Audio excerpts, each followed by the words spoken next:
following expressions and opinions are for entertainment purpose only, though they are real. If you get your spice from a sauce packet or get your birria from Costco, we're going to offend you. But if you have multiple baby mamas, overdrink sometimes, all while still making it to work every day, do not change this podcast. The networks done gave brown folks the platform.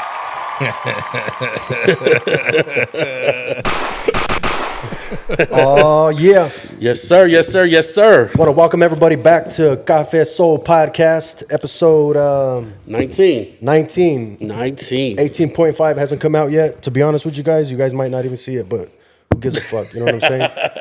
Put it on the Patreon. Hey, we're like fucking, we're like Aftermath. You know what I'm saying? Sometimes we just hold on to shit. You know, we don't release it. You know what I mean? Episode 19 is with Detox. Yeah, right. Exactly. Oh shit. We're here on episode 19. We got a fucking very special guest, dog. You guys don't even know. They actually, you know what? Since we're like a fairly new podcast, they probably might not know, but I'm pretty sure we have a core group that is gonna know. And if you guys do, post some in the comments. Shout out to the ones that do. I have a bunch of homies from work and shit that, you know, they already know. Like my cousin, you know, my cousin Manuel too. He's already fucking like, yo, don't fuck this up. You gotta. I'm like, all right, I got you, people. I got you, dog. I love him, dog. He be fucking keeping me straight. Keep hyping me up and shit. So but yes, sir, Mr. 40 Ounce Fridays. Dog, hey. Speaking of which, we got to celebrate that 200, dog. Yes, sir. Yes, sir. Let's do it. Let's do it. Hard work, determination, discipline. I ran out of words. There's commitment, no pun intended. Commitment. Shouts out to Mommy Commitment Soldiers. Yeah, absolutely. Hey, salud, dog. Gracias.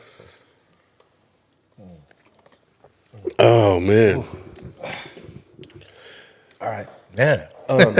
Thank you for that. I appreciate that, man. Thank you. Man. Yeah, for sure. Hey, and before we get this started, or actually, let's on this platform, we like to fucking bring on guests that we appreciate, we admire. You know what I'm saying? And even though we want to have views, we want to go viral, we want to do all that shit. We don't want to do it on some old bullshit, like if we're just clout chasing or doing this or that, or drama, I mean, in that sense. So we feel like it's our job to promote us in a light that we don't get seen in just in a light that's like a different manner, a positive vibe, and that we do have different angles. We do have like layers. We got layers. There's layers to us. Yeah, you know what I'm saying? Absolutely. Yeah. And so that's why we make it our responsibility to make sure that we put the people on that we admire, because you conduct yourself in a manner the same way that we would conduct ourselves. You know what I'm saying? Mm-hmm. And so I want to thank you for that, man. And we appreciate that. No, thanks for having me. I just got to say something real quick, you guys. As you guys can see, for the fans of the Café Soul podcast, they are not in their usual settings, environment, what have you. These gentlemen drove a pretty fucking good ways to come get this interview done, and I cleared my schedule the minute that they said that they were going to do that, just because of the fact that I was like, do you know exactly where you're coming? And they were like, yeah, absolutely, we're going to come to you. So I literally made sure I cleared my Saturday, because I just I appreciate the fact that you guys would want to do that much. Thank you very much. To the both of you, thank you very much. Seriously, man. Appreciate it. Shouts out to y'all. You deserve it, dog. You deserve it. Give yourself a round of applause. Thank you, seriously. Appreciate it. Yeah, nice. And that's the other thing that we talk about. And obviously, where we live, so like we know what's far as fuck. And if we're gonna be reaching out, it's one of those things like how bad do we want it? We have to stay committed as well. We have to. We made a promise. To ourselves that like if we want to make this crack, the only way to do it is to be determined to do it, and to like my son is playing in Palm Desert right now. It's opening game for baseball season. He's a junior, but I have these prior engagements, and it's just like it's the sacrifice. You know what I'm saying? And it's just like, yeah, I know I should. There might be guys like, oh, you should be there. Yeah, I should, but at the same time, it's like I have to also treat this like another job, just like if I'm out, and not just for paper, but just in general. It's something I love, dog. And your actual dedication to your responsibility to it. Kids out there, like teachable moment right here. If you really want to make $1 at something, or beyond money, but if you really want to make something your passion, you want to turn it into a career, you got to treat it like that even before you get all the benefits of the money. So my salute to you, and Thanks, dog. best of luck to your boy in his game today. Damn, I feel bad now. Thanks. No, don't. I better No, I not better at do all. a fucking handstand, and I don't even know what the fuck else I got. You know what I'm saying? I haven't fucking tried to break down. I might break my neck, but I'm gonna do a windmill or something before the shit's over. Fuck. Hey, but with that being said, we got a couple gifts for you. You know what I'm saying? And then they come bearing gifts. Jesus. you know, let's All check right. them out. They're- Okay. Cool. One's a medium, the other one's an extra medium. You know what I'm saying? This is our flawed society, though. Yes, sir. Yeah. I fuck with it. You guys got them bagged and tagged too. Yeah. I like that. I was actually gonna ask you about this one. I like that shit. That Hell shit's cool yeah, right yeah. there. Hey man, shouts out to Cafe. So they came to me and then they brought gifts. You guys are gonna have a vato in his feelings right Hey, now. Thank you very much, bro. Because Thank you, man. a lot these of are hard. guys- These are cool, man. These are real dope. Thank you. And you're wearing this one, right? yeah, no, not that one specifically. Oh, no. Yeah, Okay, hold on. that's another one. That's called that one's actually it's a little different. It's Lifted Souls, and it just greeted by angels. You know what I'm saying? I like that. LS for Lifted I like Souls. that. I ain't mad at it at all. Yeah. I Where ain't when mad you at get at into all. that jar right there, You know what I'm saying? You feel me? Yeah, let me go. Yeah. Yeah. The magical jar. Here you go, dog. Another gift. You know what I'm saying? So Oh, man. because Let's we see can't here. thank you enough, for even just looking out in the Hey, DMs. look. Hey, man. For real? Seriously? Hell yeah, dog. Damn. Look. Look. Man, I appreciate you, doggy. For real.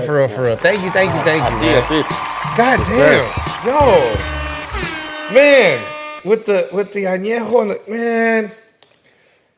Look, if you guys have ever been to like a really good quality quince, you know what I'm saying? Or a wedding that Right. really got lit. You guys know what that Don Julio Añejo will do to you, you know what I'm saying? Sheesh. Dang, thank you guys, man. I appreciate that, bro. Hell of a thank you for being here, y'all dog. Thank some, you y'all for being some here. gentlemen for Jesus, man. Oh my goodness. All right, well shit. I know what we're doing for the next couple hours. Hey, you know what I'm saying? So Thank you. Damn. Yeah. Thank you guys. I appreciate that. and No problem, no it's- problem. And it's also to show our appreciation because It's not just us driving. It's you deserve.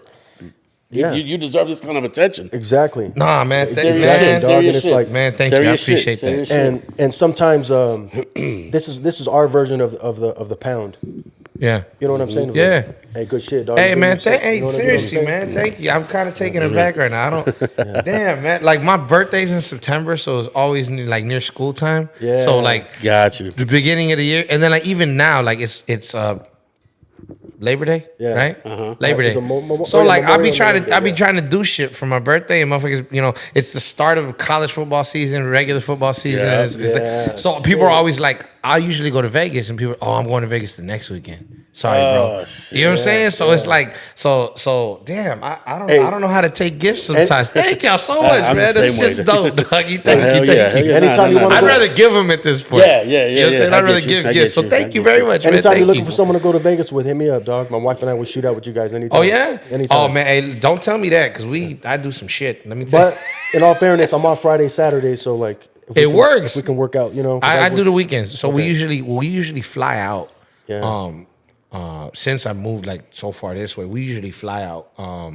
And we'll fly out like Friday morning, and then we'll fly in Monday afternoon. Yeah. If I'm really really feeling it, Tuesday morning. Yeah. Yeah. You know what I'm saying? But we I'm like a diamond member at Caesars. Yeah. You know what I'm Dope. saying? And I don't Dope. even gamble. Yeah. It's all off of No. fucking how much I go out there. Yeah. Hey, and honestly, yeah, and it's So much to do. Yeah, for real, for real. and what we learned is like putting all your meals on your room. You Yep. know what I'm saying? And then That's it. you might even be able to get a couple of comped. It's get a couple crazy. comped. Yeah, you gotta know the game, Yeah, man. because they learn like not everyone's going there to fucking gamble anymore. You know? Nah, a So lot they of people wanna- just like the food and the entertainment. That's what I tell people all the time. People think like I'm a degenerate gambler.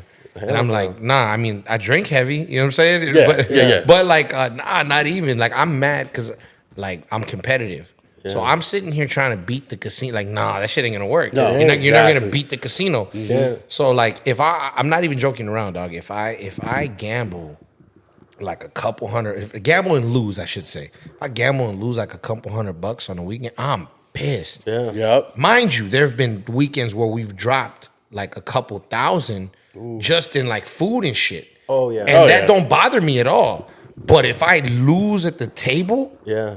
and you gotta, I mean, hands now like 25 a hand. At least. You know what I'm saying? Yeah. So it's like, And even if you're playing roulette, they don't even give you the single chips. They give you the nickels. So Oh, it's they're- like hey, that's they're only wi- five. hey, So I can they're- only play 5 instead of 25. You know? yeah, They they're get nasty. doggy. They're wild with it. You can still find good tables if you go to like the local casinos. That's some fool that spits on your shoe Yo. and tells you, "Hey, dog, it's raining. I didn't spit on your shoe. It's raining." They're You're wild. like, "Fool, I dog. just seen you spit on my shoe." They're Like, wild, bro. That's robbery, dog. Those fools straight rob you like that. And then I'm still out there all the fucking, and we still go. Yeah. So it's We like, do.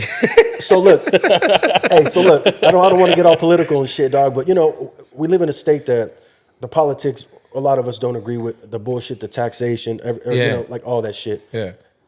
But for all the people that complain about it, it's like you guys go to fucking Vegas and you're fine with what is it? What are they doing with like gas? Inflation? Everything's all fucking crazy over there. But what do? We still go. We still pay for the shit. We still fucking do. Yeah, Right? absolutely. It's just like They get their money in one way or the other. Like out there, no state matter tax what. because the casinos are going hand over fist. Well, but you guys do see the tax on the strip, right? That's almost 14%. yeah, it's crazy. Yeah. Right, Sales- the sales- CNF, yeah. the CNF Yeah, taxes, all that. Yeah. Yeah, that's insane. It could end up being Yeah. that because their actual sales tax is only like 6%, 7%, Outside something of the- low. yeah. Outside, yeah. So like we fly in. I got a limo service that picks us up. There's like a local spot that I go to. I buy my liquor from. You know what I'm saying? And then we got like the reason we started going out there so much is because we got family, friends, acquaintances that live out there. Oh, dope. So like I'll hit somebody. Hey, bro, can you do me a favor? Yeah, what's up? Here, and I'll shoot them like $150, and they'll buy all my liquor for me. Oh, $200, and they'll buy all my liquor like at local spots. Yeah. And then they meet me at my hotel. Yeah. You know what I'm saying? Come through, bro. And then like they're happy because they're coming to like a nice ass room, all the liquor. Like they're my hero, you know what I'm saying? So we Yeah. just chilling. Yeah. We have a few drinks. We have a good time. You know what I'm saying? I ain't 'Cause- gonna lie. I like doing that. I like pre-gaming or chilling in the room, throwing Fuck on yeah. the music. Hell yeah. Don't get me wrong. I love the strip, but I love going out. But to me, like, I'm not really a club guy. I'm not Yeah. a club guy because I can't spend racks in the clubs. I just I just can't. I But- think for me, it's like the reason why I don't do the club shit is because I feel like I'm at work. Like when I go to the clubs, like I'm looking at the lighting, I'm looking at the DJ, I'm looking I should be up there.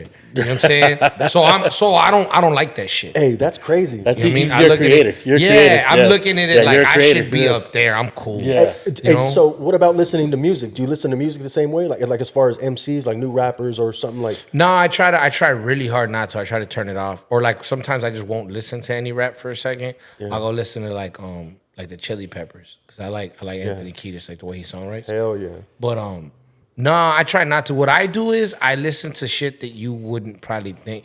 Like a lot of people would probably expect me, to go listen to like all the stuff I grew up on. I guess like the Purple Tape, fucking whatever the case is, right? A lot of Wu, whatever is. What I do though is I fucking listen to the kids from Chicago. I like as long as you don't listen to his interviews, Kevin Gates is cool. You know what I'm saying? I've always been saying some crazy shit in the interview, you know what I'm saying? But Kevin Gates' music is wild as fuck. Like, that fool's so talented, you know what I'm saying? And then, so I fuck with his shit a lot. And then, like, I'm not gonna sit here and lie. I never really listened to the dude before he passed. But he passed away and somebody had shared a link to something he had done, and I'm like, oh, this is really quality. I had heard like 1 or 2 records from Pop Smoke. Okay. And then he immediately went into like my workout playlist. You know what I'm saying? Because I like that shit's up. You know what I'm saying? I like street music. It's what I like. So like I like fools that are coming from that perspective. You know what I'm saying? So like, I listen to some of the kids from Chicago. It's just hard sometimes because I'm listening and I'm like, fuck, no wonder these fools are like going to war behind these songs. You know what I'm saying? So it's kind of tough. That sometimes. drill shit is another yeah, deal. It's a Yeah. motherfucker. You know what I'm Yeah, saying? it's another deal. But I ain't gonna lie, dog. Like that's what I listen to a lot. You know what I'm saying? Because I don't really do stuff in that vein. You know what I'm saying? Because if I listen to if somebody drops like a new like really hard hitting boom bap record, I'm gonna break that motherfucker all the way down. Like, where'd they get the sample from? Yeah. That shit's crazy. That's my But problem. then I'm not even enjoying the record at that point. Yeah. You know what I'm saying? I'm not Yeah. enjoying the record. So it's like, so it's kind of hard for me. Like, you know, it's like, ah, fuck, you know? So I'll go listen to some shit that I wouldn't even make half the time. Yeah. You know what I mean? And that's how I enjoy, that's how I'm able to like enjoy music. And then the other thing is I try to make sure, like I say time and a place. If I'm, for instance, if I'm in Vegas, right, and let's say we're all vibing in the room and it's up, like you come to my room or I go to yours or whatever. There's always one room that everybody gathers in, right? Yeah. You go to that room, the music's blaring. There's like, you know, a bunch of like good looking people running around and we're drinking, we're having a good time. Yeah. And you walk in, it might not be what you like, but if it's like, you know, like a more of a party record, you're gonna fuck with it because it's like an ambiance. Yeah. If you walk in, and I always use this example, and he's a legend, and God bless him, but I always use this example because if you walk in and I'm playing Dance with the Devil by fucking Immortal Technique, you're gonna be like, what kind of party is this, homie? Yeah. Yeah, of Like, course. what are we doing, dog? Like, what the fuck, bro? You know what I'm saying? So I always, that's my thing, is time and a place for music. That's you like know? nature of the threat, Razkaz. You know what I'm saying? You're like, wait, what the fuck? I'm trying to Yeah, be on exactly. some- Like, come on, dog. Like, we're trying to turn up, dog, and you got me right here, like rapping every bar, homie. Yeah, Like, what do you know what I'm saying? yeah. So, like, I think for me, it's like time. As long as I'm in the right like mindset, I can listen to anything and enjoy it. You know, that's the key, I think. And to go with exactly with what you're saying, on Thursday night I started playing ball, play softball and shit, and I was chilling in the dugout. You know, dudes got their JBL speakers and shit, and he was playing a Drake joint, and you know some of that shit's kind of catchy, but it was like the whole kind of like vibe and shit. You know, and I was playing on a team with nothing but youngsters, and they're playing some other shit, and I'm an old head. I got my Shazam. I was like, man, what is this shit? I hit my Shazam app, and fucking it popped up. It's Jack Harlow.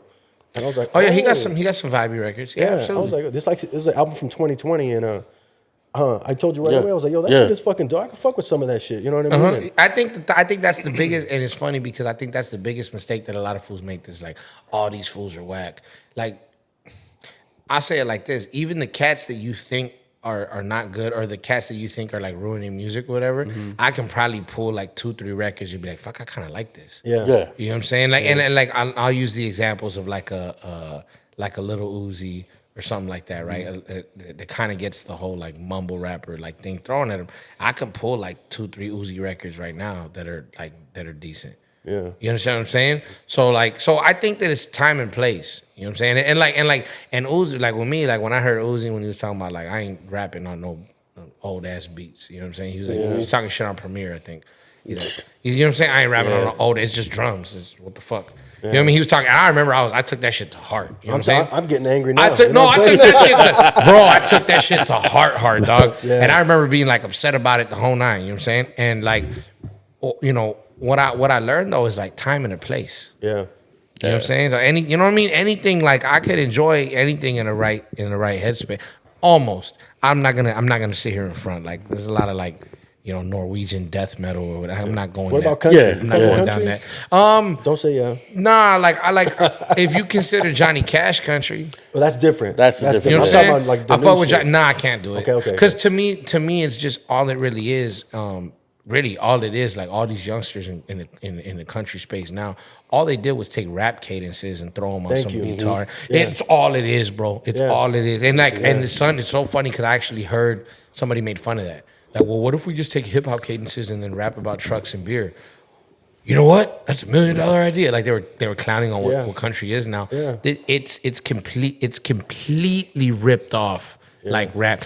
And that's no disrespect to like a Dolly Parton. That's no disrespect to like a George Strait. Yeah, That's that's no not even what we're disrespect to talking you know what I'm about, saying? yeah. But Yeah. like I'm gonna just keep We it know G. the difference. Yeah, you know, I'm gonna just keep that shit a buck. You know what I'm saying? Like if you listen to, I think that I'll give you a specific example where I heard and I was like, that's interesting. Why does that sound that way? Yeah. Florida, Georgia line. Yeah, I yeah. think Florida. Yeah, that's all it really yeah, is. yeah. And I mean, look, they're doing their thing, and they got fans, and people rock with it, so they're connecting with a segment of Yeah. their population. But to me, the way I look at new country music is for white people that want to take a hard stance against. I don't listen to that black music. Dog, I don't I was listen to just- those gangbangers. Yeah. I was waiting for you You to know what I'm pause. saying? I was waiting for you to pause because I was going to say those are the all lives matters people. Yeah. But yet they're at their country fest. They're in Tennessee right now.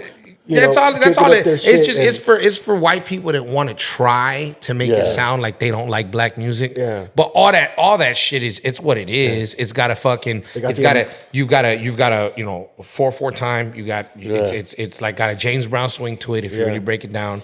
The only fucking difference is instead of rapping about popping bottles, they're rapping about taking Bud Light out the cooler. It's the same shit, though. You know what I'm saying? Yeah, you know what I mean? All that's really, to me, modern country music is for white people that want to feel good about themselves, that they actually don't listen to that black shit. Yeah. You know what I'm saying? I'm gonna just keep it a buck. Like that's to me. They're at the river on their boat, flying the Confederate flag. And I'm like, mind you, exactly. What the fuck, dog? And mind you, you know what's so funny about that is the most patriotic motherfuckers love to fly flags of countries that we fucked up. Right. If we're American, right? Yeah. They love to fly the flags of losing countries in American fucking. You know what I'm saying? The motherfuckers love the Nazi flag. The motherfuckers love the Confederate flag. You know what I'm saying?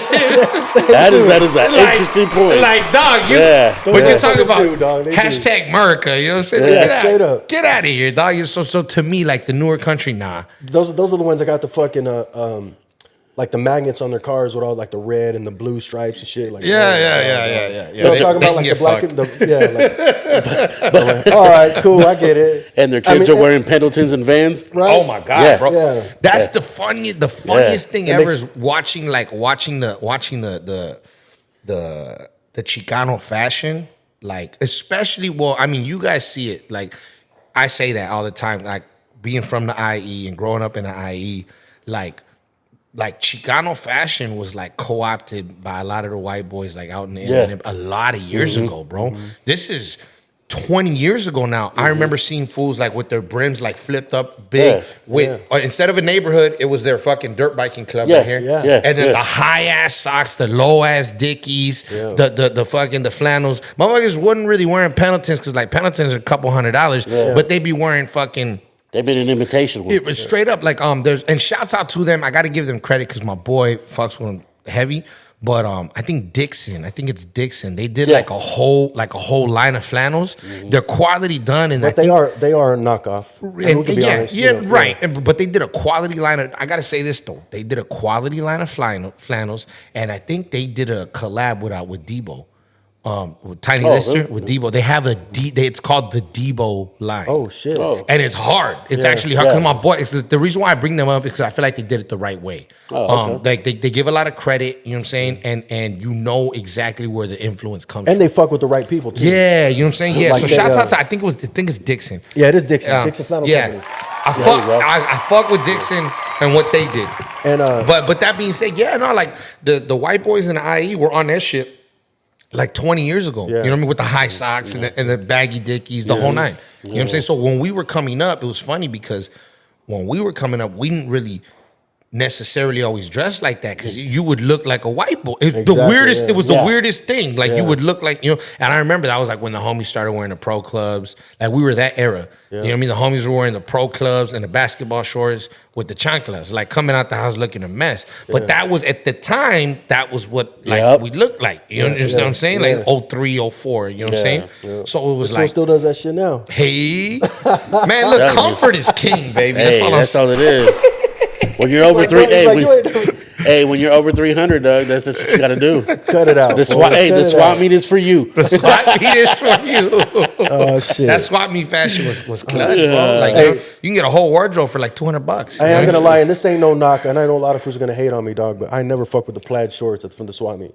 I'll get the what do you call those? I'll get the cargos and shit, dog, and I'll get the basketball shorts, but I can't fuck with you like real deep in the game at that point. You know, like if you got the plaid. I remember it's funny because I had a couple pairs. This was more recently, and I bought them at like a trendy store. No, here's the funny part. It's a good So I bought them at a trendy store. I don't remember who was selling them, but it was kind of a store like H&M. It wasn't H&M for sure, but I bought a couple. I'm like, they make the fucking plaid shorts now for like not gang members. They're finding a way to monetize, right? that And I'm shit. like, they're making what the fuck, right? And I remember, so I bought a couple pairs. The problem is when you look like me and you put them on, then you look like Cholo number one. You know what I'm saying? Yeah. You understand what I'm saying? So like, I put them on, and then my lady was like, "Oh my god." Yeah. She's like, "Oh, those are cool, baby." Yeah. And then I put them on. She's like, "Oh, don't don't wear those." Yeah. No, this is years ago. This is like seven years ago. I wore them a couple times and I was like, I can't wear these shits. Like I look like a walking stereotype. Straight up. You know what I'm saying? And it's like we try so hard, and I don't want to say we try to look like we're not or try to be perceived like we're not anything, but it's like, no, I don't want to deal with those fucking stereotypes. Well, it's funny because like it's like it's almost like a uniform, right? And it's so there's some people that take pride in it because they're like, yeah, I'm that and what, right? Yeah. All day. You know what I'm saying? Yeah. I'm that and what. And then there's some people that are like, fuck, I'm really moving. Let me not look like that. You know what I'm saying? Yeah. Let me not get stopped just for how I'm dressed, just for walking while Mexican. You know what I'm saying? Yeah. And that was me. Like that was always my thought process was like, let me not get stopped. But and then I just like liking hip hop so much. You know what I'm saying? Like just liking rap so much. I was like a fan of like, so when fools were trying to like buy a pair of Cortez, I was trying to, I didn't know what they were. I always say this story. I didn't know what Wallabies were, like Clark's Wallabies, but I heard Clark's and Wallabies. I heard that shit in the Wu-Tang albums. Purple Tape. And all over the Purple Tape. And then it's like, I seen how you get the cream joints and then you put the blue with the just blue. right here. Yeah. And you're like, is he talking about shoe? Is he? And so I remember I found that because it's before internet. Yeah. Just like well, the internet existed, but it was before like What it is Google now. something, right? Yeah. This is like 2000, no, maybe 98, 99. I asked the homie, like, what the fuck is a Wallaby? What are Clarks? What the fuck is that a shoe? And then the homie's like, I don't know. And then I asked her, and then I found out, and then so that because this is what you used to have to do. So you like ask a bunch of people, not wanting to look like a jackass, and then you figure out what it was. Now you got to go find where the fuck they sell that at. Yep. And I remember I went to like a head shop. I went to they sold like pipes and bongs and shit. And I walked in and dude's looking at me like this, and I'm like, "Do you sell Wallabies?" And he looks at me like, The fuck you talking about? "Yeah." He's like, "What?" I'm like, "Are you selling Wallabies?" He's like, you got a He's wire? what? I'm like, "The Clark shoes. I'm looking for the Clark shoes." And he was like, hold on. He went to the back. He brought it back. He goes, these? And I was like, fuck yeah. Get the fuck out of You know here. what I'm He saying? had Yeah, he had them. No, he read because they told me, they were like, go to this guy. He sells Wallabies. them, yeah. So I was Oh, like, get the fuck out of here. shit. And he's like, what size are you? And I think at the time I was like 8.5 or a 9. You said or a some head shit. shop. I was like, what the fuck? It was like, no, literally. That's it was dope. like they sold bongs and they sold, this fool was like, it was really a hip hop shop. They had like Oh, bongs. I got you, They I had got you. paint and he sold fucking Wallabies. Records and shit. You know what I'm probably. saying? Yeah. And he sold fucking Wallabies. And that was how I got a pair of Wallabies. That's I was dope, like in man. 8th grade. And then like years later, like when I did alcoholicology, I said like once in junior high, I drank 10 pina colada drinks. The room started spinning. Then I threw up on my Wallabies. Oh, You know what I'm saying? Shit. Like, you know what I'm saying? Like Yeah. that was a true story. Like Hell that was, yeah. and that was what I fucking get. I was like, I remember they were like, hey, like we made pina coladas because their parents had a party and they had a pina colada mix. They're like, I see my dad do it. So they threw ice, they threw the pina colada, and then they threw a bunch of liquor and then fucking they blended it. And they're like, here, I'm like, it's a fucking licuado that's gonna get me drunk, you know? So they poured me the fucking thing. It's like all fucked up. They didn't have the ratio right, so it was all chunky. And they're like pouring the, and then I'm just like, I taste it, and it tasted like a snow cone with like a kick. And I'm like, fuck it. Fuck yeah. I necked like I remember this shit because he blended like 2-3 of them, and I poured myself like at least 10 of them. Fuck. Because it tasted like candy, and then at a certain point I'm drunk and I don't know it. Yeah. And then all that sugar and everything, burp. Like an hour later, I'm in the backyard like, burp, and I remember I wasn't mad. I wasn't mad because of the stomach ache. I wasn't mad because it was like the drunkest I had been to that point. I was so upset because of my shoes. Yep. Of course. You know what I'm saying? Of course. I was real, so dog. upset Of 'cause of my course, of shoes. course. I know what that is. Yeah. That's the fucking truth. Especially on the Wallies. Especially on My the Wallies. goodness, bro. You Yeah, know? you can't clean those. No, and then like I said, I didn't know I could like go like there was a store to go to. I'm buying them at a fucking shop where this fool sells fucking water pipes and cans and spray cans. Yeah. You understand what That's I'm saying? dope, dog, because we didn't even have that. I mean, because like we heard about head shops, but it was like you said, it was just like pipes and fucking maybe a handful of t-shirts, whatever, Yeah. fucking maybe a couple bullshit CDs or whatever, but nothing crazy, you know what I'm Yeah. saying? And this fool had Clark's. Do they even call them head shops anymore? I think that's a old. Yo, that's yo, a yo. old- yeah, I don't think so at all. Actually, I don't think so, Dougie. Yeah, okay, cool. I feel like I'm fucking far away. No, you straight. Okay, cool, Yeah, cool. yeah. Hey, so Spit it out. we didn't even really get into it. I'm sure there's people that know we know, but So where are you from originally? Yeah, they call me Hazerd. I'm from the south side of a little city called Ontario, from the Inland Empire. That's where I grew up at, and you know, yeah, Yeah, got eyes and E's, baby, eyes, E's, and O's, baby. Hell yeah. So I grew up there, and I loved music from the jump. I remember when I was little, like my favorite movie was La Bamba. Hell I wanted yeah. to be Richie Valens for real, you know. Shout out to my wife. mine too. So, so I really wanted to be that, right? So, like, I remember loving music and trying everything, learning that, like, from at a young age, kind of learned that, like, I didn't have a natural singing voice. Trying to be like, try to break dance. I didn't like that shit. You know what I'm saying? And then I seen a kid. I was probably like in 7th grade. And I seen somebody like freestyling. Then I went to a party like in my neighborhood, and I seen some of the homies like they would just call it flowing, right? And they were like, "Oh, fool, I got flows," and they're rapping, and I was like, funny. "Oh, I remember that that. sounds crazy," you know. And I remember wanting to do that. Like that looks cool, you know.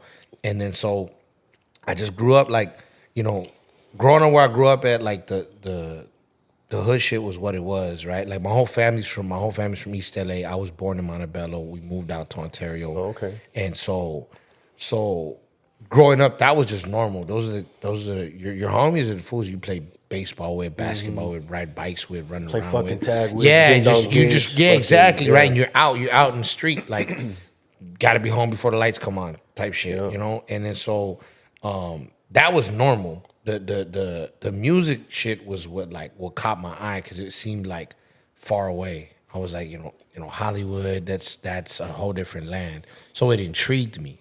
You know what I'm saying? So I would be running around every day doing dumb shit, but to me it was regular. And like dreaming of like music stuff. Always. Like from the jump. I wanted to make music from the jump. daydreaming. But yeah, basically got like you, wishing got that I could, not knowing how to. Knowing that I like I said, didn't have a natural singing voice, right? Like a traditional one, I would say, I guess. And then I just kind of like was really in love with music. I tried everything. I tried to be in a school band, anything to do with music. You know what I mean? But like, you know how the homies are. Like fools are either haters or like your worst critics or whatever. And they're like, "What are you doing, fool?" Like, you know what I'm saying? It was different. It was some different shit, right? And so my mom's liked it because it kept me kind of in line because I had to have decent enough grades to be in the school band, right? But I was a knucklehead, bro. I was always fucking up and whatever the case is. And then like I got like into high school and I fell in love with like that was right when like freestyle battling was probably like at its peak, like really really off the head, in a cipher, the whole nine, right? Like at its at a crazy, like the movie 8 Mile came out, you know what I'm saying? And it's like, oh, like I could be that. It became a culture within itself I almost. could be that. I could be that. I got a controversial question real quick. Yeah, for sure. Before you finish. The fans are probably going to get at you for this, but remember, like I told you earlier, I got one locked up. So, what do you prefer, or who was in Vanilla Ice or MC Hammer? I mean, it's too much before my time. I was a baby. Yeah. Hammer could actually dance though. I seen something recently. I heard he could squad too. I heard he's with the shits. Yeah. I heard he's with the full shits, with the full That's functions. when I stopped talking shit about rappers. I heard he was with the full fuck functions. that. But he could actually dance. Like I seen a recent video of him, like literally from this year. Yeah. And he's showing a dancer who's like a choreographer how he's hitting different pockets in the beat with different dance moves. He's an old fucking man at this point, respectfully, but he's an older gentleman, and he's literally showing the choreographer, and the choreographer's looking at him like, To me, he's impressed by it. He's He's like, like, look, I can hit the snare, I can hit the strings, I can hit the bass, and he's like doing different pop locking moves and different he was doing like different variations of different dances on different pockets of the beat, and he was on beat every time, but it was a different beat. I like to see Hammer versus fucking Bobby Brown, dog, in a versus. You know what I'm saying? In an actual versus. In an actual versus. I think with dancing and shit. Fool. Well, like, I think Bobby Brown's catalog's probably bigger, right? Yeah, It might be. It's probably because he has all the new edition shit. but they got a dance. And then there he's you got go, and then he's got the solo shit. That- and then oh, Hammer's got like 4 records, 5 records maybe got that were like 4 or 5 records. That's just before my time. Is he doing pumps in the bump? But if he does that one, then it's 6. He's got to do that. Then He's got it's to do 6. that. Yeah. You know what I'm saying? Then it's 6. That fool was bouncing around a pool in a speedo. Because you got to, I don't think there's 20, no disrespect, but I don't think there's 20 Hammer records that we're going to No, recognize. not 20. Yeah. That we're going to recognize. Yeah, Maybe, no, from, not maybe 20. from us right here, but maybe the guys in the Bay may have a little more A different, bigger perspective on it. Yeah. Sure, You know what I'm sure. saying? 'Cause- Yeah, more knowledge. So I couldn't say, honestly. Fuck, I don't know. Yeah. But I would say that I think Hammer's infinitely a better dancer, for sure. Right. Yeah, I don't know, that's Vanilla for sure. Ice, dog. That That's for was. sure. I just had to hit you with that, dog. I was thinking of something. I was like, Coincidentally, they all messed with Death Row, didn't they?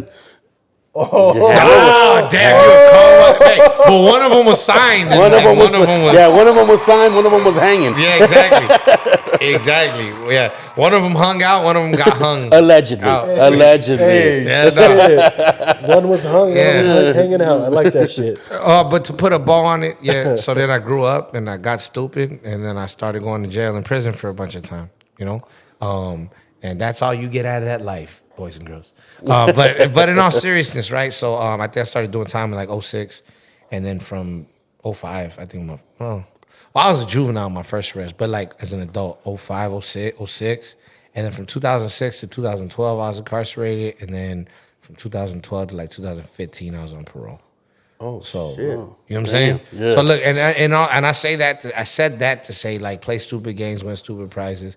That's really what you're looking at. Like, you know what I'm saying? There's no, you know, all the good gangsters or whatever the case is, however you want to look at it, right? You know, they're either not with us or they're not with us. Like that's the way you know what I'm saying? Yeah. You know what I'm saying? I like the way you said like, that. I think on the very first 40 ounce Fridays I ever did, I think I said all my day one homies either dead or in jail. I'm either sending them flowers or I'm sending them mail.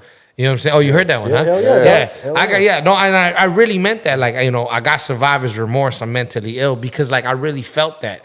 Like, that's really all you're really gonna get out of that. And I know there's, you know, there might be a younger person that ends up watching this, he's gonna roll his eyes.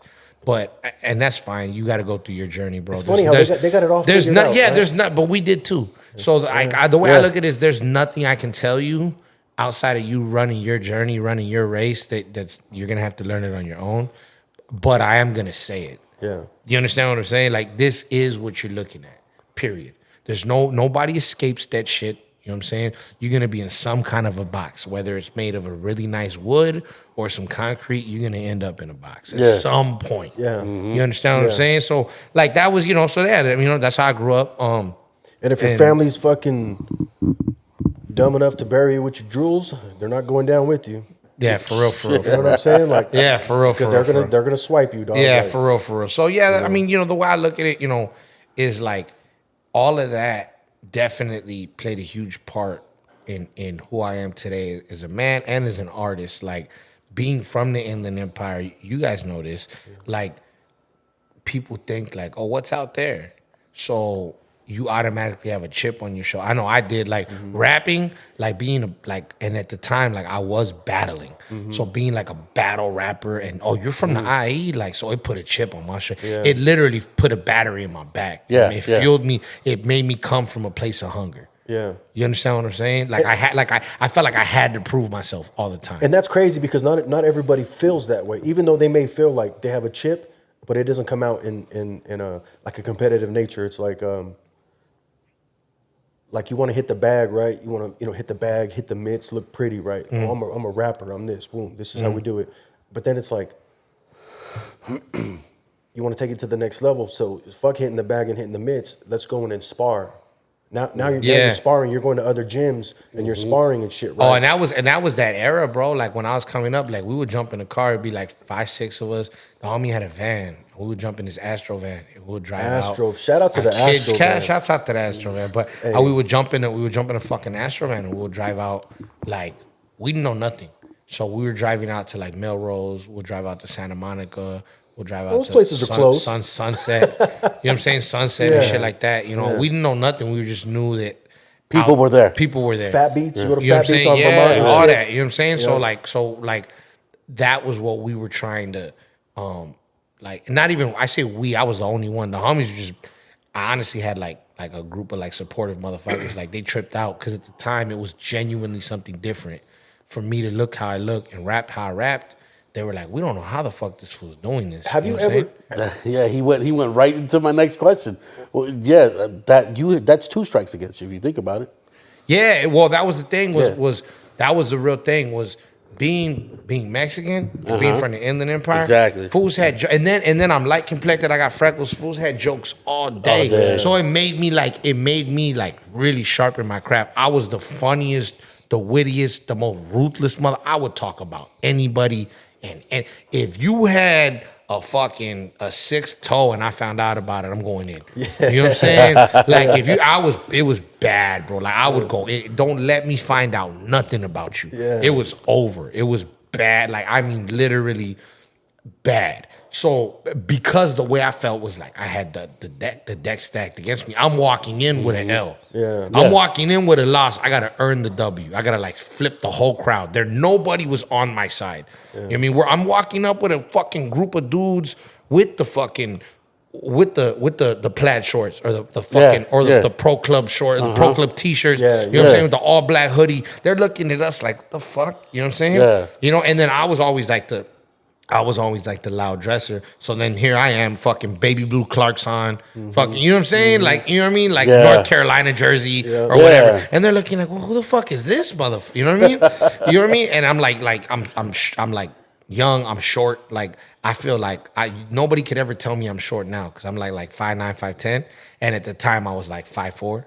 So like I outkick my coverage. Like I'm happy. You know what I'm saying? I literally be around fools like way taller than me. Like, what's up, guys? How we doing? Like I never feel like a short dude in the room. You know what I mean? Because of that, yo. Yeah. But I'm like a little dude. I'm like a little chubby Mexican dude. You know what I mean? Wearing a bunch of fucking blue. You know what I mean? And they're looking at me crazy. Like fools are looking at me crazy. And that was literally, I'm not even joking around. That was how I sharpened my skills. Cause I had too much pride to just get roasted. Well, you let that make you and not break you. Yeah, you know? I had too much Some people pride, would dog. let that just be like, oh no, like all card, you know, the deck is stacked against me. I'm done. I'll just quit. Yeah, But you're like, that was literally what kind of molded me. Like that was what made me the artist that I, you know what I mean, that I eventually like really kind of became was that. You know what I'm saying? Was like, nah, I gotta be the dopest. There has to be no doubt. Yeah. I am the best rapper every room that I walk in. If they don't know it yet, they're going to. Yeah. You understand what I'm saying? And it was just like, it was literally pulling from anything. You know, my boy Bio, shouts out my boy Bio. He always says like, when he was like really good off the head. And he said like, it doesn't even matter if it's a dope punchline. If you could figure out when you're freestyling how to rap about what's going on around you, motherfuckers are gonna go crazy. Yeah. You know what I'm saying? And it's funny because like I didn't meet him till like way later in life, but I was like, yeah, it's true. I used to do that shit all the time. You know what I'm saying? Super Nat did that a lot. Oh yeah, that's what he's kind of that's what he's known for. Hey, but I was hip to that shit. I'm like, dog, like, cut it out. MC Juice got you, homie. Like, I don't give fuck all that. I don't know, dog. I don't know because who would you rather? Not even who would you rather. It's a fact. If I'm like, oh, I got Juice on it. Like, if we're gonna do this. It's a dope. It's a hip hop day, and we got Juice. And some people gonna be like, dope. If I'm like, oh, it's a dope hip hop day, we got Supernat. What the fuck? I'm going, you got Supernatural? Like, you know what I'm saying? Like, who would you rather see on stage for 30 minutes do that shit? So me, I look at it as theatrics or bars. You want lyricism, cadence, someone that can sounds good absolutely. Over the beat. But in all fairness, I'm biased to like MC Juice. J.U. Ice is my guy, dog. That's my guy. No, Juice is dope, and he's still sharp. I heard him recently. I like Supernat. I heard Juice recently, and like he could still like he really still. They were like throwing words at him. He could still rap. Do you think? So asking you like straight up, do you think a lot of his shit was like off the top, or did he just have so much written shit? Because don't get me wrong, when I hear fools that, because not every freestyle is a true freestyle, right? I mean, we can be honest with that. But like he was able to just mix in old shit with new shit, and just like the way he did it, dog. He was always on beat. He never fumbled over his words, and like, do you think he was really freestyling? Right. So like you like, was it written versus off the head? And I think like I know it's a combination. Yeah, I think it's a combination of both. I think you have your stanzas that you write. You're like, oh, I'm gonna use that. I'm gonna use that 4 bars there. Yeah. I'm gonna use this 2 bars over here, whatever. Right. And you might be, and then the ones that are really good could like save a bunch of shit for a minute, and then be like, oh, this is perfect for that one time I said this. I'm gonna use that. What was that? Okay, I'm gonna use that. And they go in and they might flip something this dude's sweater, these dudes' sneakers, and then flip their 4 bars. He definitely freestyled because he talked about my shoes. Yeah. You know what I'm saying? Yeah. So I think it's always been that. I think it's always a mixture, and I think it's like a magician's never gonna reveal his tricks. I've seen him do off the head shit, right? I've seen it. I've seen that fool do off the head shit, and he's good at it. Like there's no denying that he's good because you have to, even if you wrote some shit, you gotta, and you want to make it seem off the head, you got to make sure you use it in the right situation. If you're in a room, this is a really horrible example, I guess, but let's say you're in a room full of gang members, right? And you got like a rap about being in a room full of gang members, then that shit's gonna work. Yeah. But same thing, you're in a room full of gang members, and then you rap about, being with a bunch of like ravers at listening to EDM and blah. They be like, "What the fuck is this fool talking about?" So you got to know like even if you do have some prepared bars or whatever, you got to know when to implement them. Is my thing. You got to read the room, know when to. You got to exactly that. But Juice is a legend. Like you can't front. You can't front on that man. That dude's different. You want to know what? It's funny that those two, when it comes down to comparing them, and on a bigger scale. It's like, and you guys might call me crazy on this one, but it's like comparing Jay and Busta. Ooh. Yes.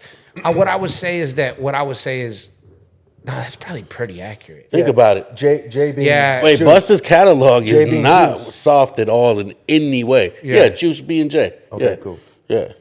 I understand what you're saying. Yeah. I think so. That's probably pretty. Think about it. That's a good way for the fans. Or no, I apologize for the disrespect. The viewers, the audience. We ain't got no fans. Yeah, but you know what though? Honestly, I would say that's a decent comparison. Juice is just on a bigger, and then Bust is. Yeah. But what I think is important, what I think is really important, what I was gonna say was, as far as like the whole MC thing goes, the reason why I'm like, well, you got to give Supernat his credit is because if the whole thing of being an MC is like, a master of ceremonies, like you can be nice with your words, but if you get on stage and you're fucking boring to look at, that's true too. You know what I'm saying? That's why Bust is to me, Busta Rhymes is the greatest live performer. Yeah, him and Spliff, dog. It's not fair, dog. It's not fair. Fucking it's fair. Not, there are it's levels not. to this shit, Yeah, and it is not fair. Yeah. And but on a more, I guess, like a more like backpack underground route, Supernat is in that vein, and that's why I got to give him credit because he can flip shit off of his head, but also getting that crowd participation, his stage presence, and it's not fair. So bro. you've seen Busta, right? Busta with just Spliff, right? Did you ever see DMX live? Or whatever, even on YouTube? Yeah, of course. Okay, so look, they're like I wasn't a real big a huge DMX fan. I'm not gonna sit up here and disrespect him. Because I do love a lot of his music, but I seen him live in '98 at the Hard Knock Life. Where did we see it? It was the Hard Knock Life. Yeah. When they were all out at the Honda Center, whatever. It had to be the Honda Center. Yeah, and this is like '90. Oh, it was the Arrowhead Pond at that time. That's Arrowhead Pond. It was Arrowhead Pond. Yeah. So it was Jay. It was fucking Jermaine Dupri. It was Redman, Method Man, DMX. I remember that. Exactly. Ja Rule at his beginning. Yeah. That's right, Ja Rule. He was opening for them. And DMX came out solo, dog. Every other motherfucker had people on stage. He came out solo. There was no one out there. Motherfucker held it down, dog. Yeah. And it was a great show. Great fucking show. And then you get guys like Busta, and it's like you get one dude that's up here that can just control the fucking with nobody. It was just him and a DJ. You couldn't even see the DJ. And then, like I said, you get fucking Busta and Spliff running around like fucking maniacs, but just in sync. Well, that tour, that was when you had Redman and Method Man. They flew in coming on, off on the cables and shit, right? Yeah. So like that tour, everybody was trying to one up somebody, and then like it's funny because have you seen that Jay-Z conversation about that? Yeah. What? Where it's hilarious. Coming after DMX. So Jay-Z was the headliner, the Hard Knock Life tour, right? Yeah. And they were kind of the co-headliners, but it was the closing of the show was X and then Jay. Yeah, they would switch off nights, right? And so he said the first night of the tour, he's like, I want to watch X. I'm like, let me see what he does. And he said he watched. Ready to bite his ass. He said that He goes, this dude, he goes, the first fucking 5 seconds, the whole arena goes black, and then he just growls. That's it. That's it. And he said everybody went fucking nuts. You know what I mean? Then Even he the said, females. Yeah, he said everybody went nuts. He had the gangsters going crazy. Then he takes his shirt off. He has the ladies going crazy. He goes, then he ended with a prayer and everybody was crying. Yeah. He goes, and then I had to go on stage. It's a hard knock life. Bro, that shit's it's fucking hilarious. Yeah, because that's dope. he said he was furious. He said, this is bullshit. I got 30 more dates of this shit. Yeah, You know what I'm yeah, saying? exactly. So he said that And he he's was got a big ego too. right. So he said that if you go back and watch the DVD, he said he felt that he was a better rapper than X.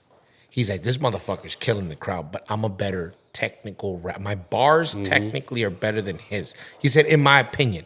He said, so that tour was the fucking, he said that tour every single night, at least 3-4 times, he tell the DJ, stop the beat. The most acapellas ever. Like, cause he was just he said that was where all the acapellas came from. Because he felt that was his entertainment value that he could bring. My bars, nobody can fuck with my bars. Okay, drop the beat. You know what I'm saying? Yeah. And so it's like, oh, that makes sense. Yeah, He's a it does. technician. Yeah. Thinking back to that tour. Yeah. It does. Thinking back to that tour. Hey, makes but sense. his production wasn't weak either, so it's kind of like it's kind of tough to feel like okay, Well, I'm X gonna was drop in it. X was in a different whatchamacallit. Yeah, Bro, Yeah. like he said, But he had people crying. He's Yeah. drinking from blood. He's Yeah. he's got the cup full of the Hennessy, Yeah. and it looked like blood, and he's Yeah. got blood all over Yeah. him, and the whole nine. Hey, and that conversation just basically kind of goes back to it. Just circles right back around to what we said about with Supernat And Juice. and Juice. Same shit. It really is. And I'm looking at it from a fan's perspective, saying it this way, but now I'm hearing Jay's version of it, yeah. who was Juice, looking at Yeah. Supernat. Like, no matter what, my bars may be this and this and that, but this fool just got the fuck. Yeah, out. what the Just fuck, got you to know? that. And, Yeah. and you know what? To me, what I it never heard it shows, like that yeah, before. but to me, what it shows is that like the conversations that we're having, they've been had forever, and it's been a debate forever, and it really comes down to like whether you like coffee or tea, or if you like creamer in your coffee, you like your coffee straight black. It's just preference, really. Like what my thing always, like when people tell me like, oh, I like so and so's my favorite rapper. I used to be willing to like damn near fist fight people behind certain shit, and now I'm just like, honestly, now I'm like, that's cool. Yeah. Like that's cool. How am I gonna tell you what you enjoy? What you're Thank supposed you. to like. Yeah. What you're Thank what you're you. supposed to enjoy? Because Yeah. I've How the had fuck people. was I like that? Because I I've don't had get it. people. Because I've had people tell me like, oh, I don't like so and so because of X, Y, Z, and where the old me would be like, what the fuck is your problem? Are you an idiot? Now it's just like, oh, that's how you feel, dog. All right. Like I don't even care because how am I gonna tell you what to enjoy? Yeah. How is my opinion? Like, how can I? That don't make Like, that don't make and enforce my opinion on you. Like, yeah, that makes no yeah. sense. So I had what I've trouble with learned that to, a so lot. what I've learned to do, like for instance, me personally, I would say like, yeah, Superman, and you say Juice, and I'm like, yeah, I get that. Yeah. It's not a fucking. It's not. It's There's not a wrong answer. really. Yeah. It's Yeah, really yeah, not. Yeah, there's no and, wrong and who answer. wins? Yeah. We win. The consumers win. Right, because we're because Yeah. we get to you know.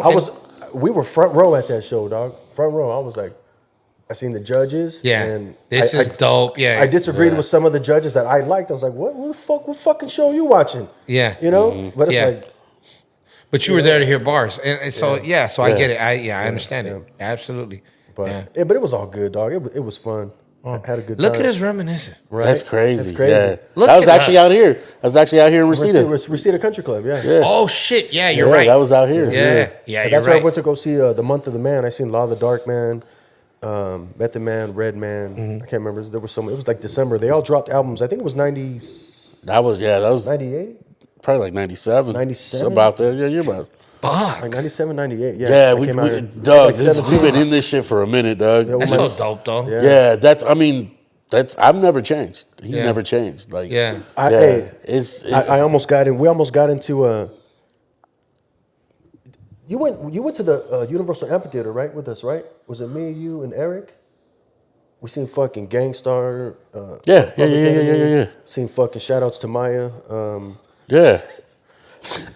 I haven't seen fucking guy. Maya. So, anyways, I was in my parents' green fucking Aerostar, right? And we went into like the wrong parking lot, and I had like my Woo shirt. I you know how they have the Woo shirt. I got it from Ontario Mills, as a matter of fact.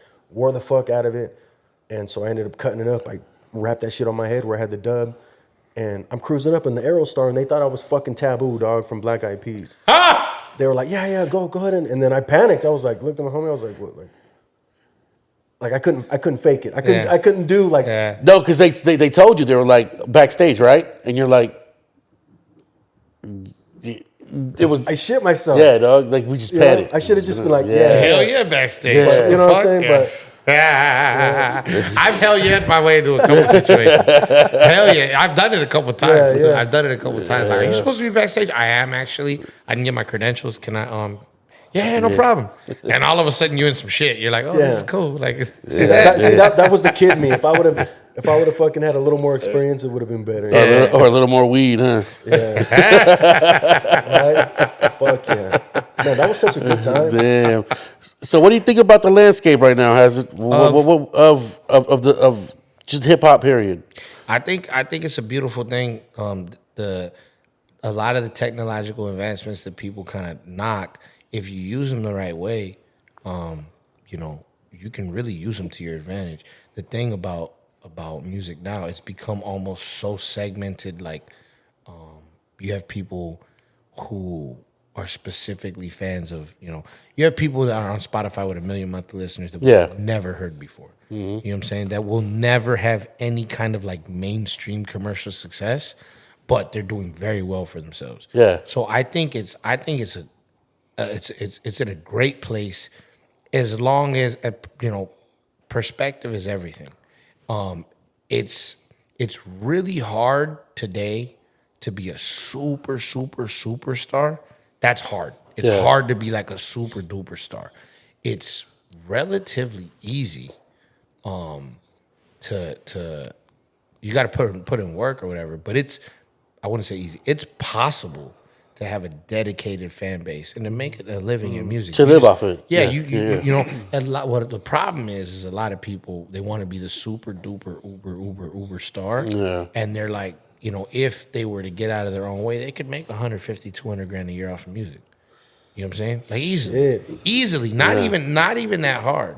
Let me produce you, motherfucker. Like not even that hard, bro. But what it is ego and shit, and people are like swinging for the fences and whatnot. But if they just consistently went up to bat and hit a single or a double, bunted sometimes, stole played a like bass, Pete Rose. You know what I'm saying? Stole a bass. You know what I'm saying? Whatever the case is, you can do okay. And so,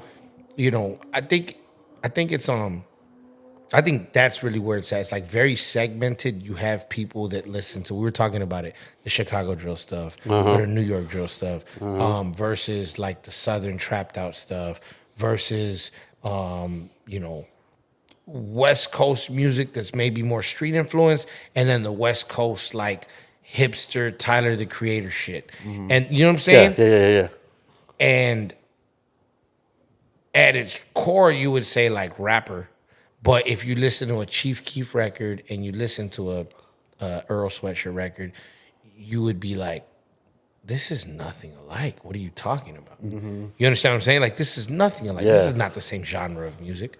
Or the same crew at that. Right, but really, like, this isn't the same kind of music. And you're like, no, it kind of is, but I get. So I think where it's at is like hip hop has become so powerful and big that it's got like subgenres, right? You got you got subgenres within hip hop. And then, every once in a while you get somebody that kind of everybody agrees on and is kind of able to transcend, those subgenres. But that's where I think it's at. And I don't have no issue with that. I think that get in where you fit in, man. Like, you know what I'm saying? Make the music you like. If you want to make music, make the music you like to make, and then go show it to people. Hey, what do you think about R&B? Do you think that exists anymore? Do you think R&B is like? I think yes. I think that if it's gonna get like mainstream radio play, it's gonna sound more rap-ish. Yeah. Right. But like, yes, I think that like the gentleman that won the best R&B album this year at the Grammys, and Chris Brown was all pissed off at him or whatever.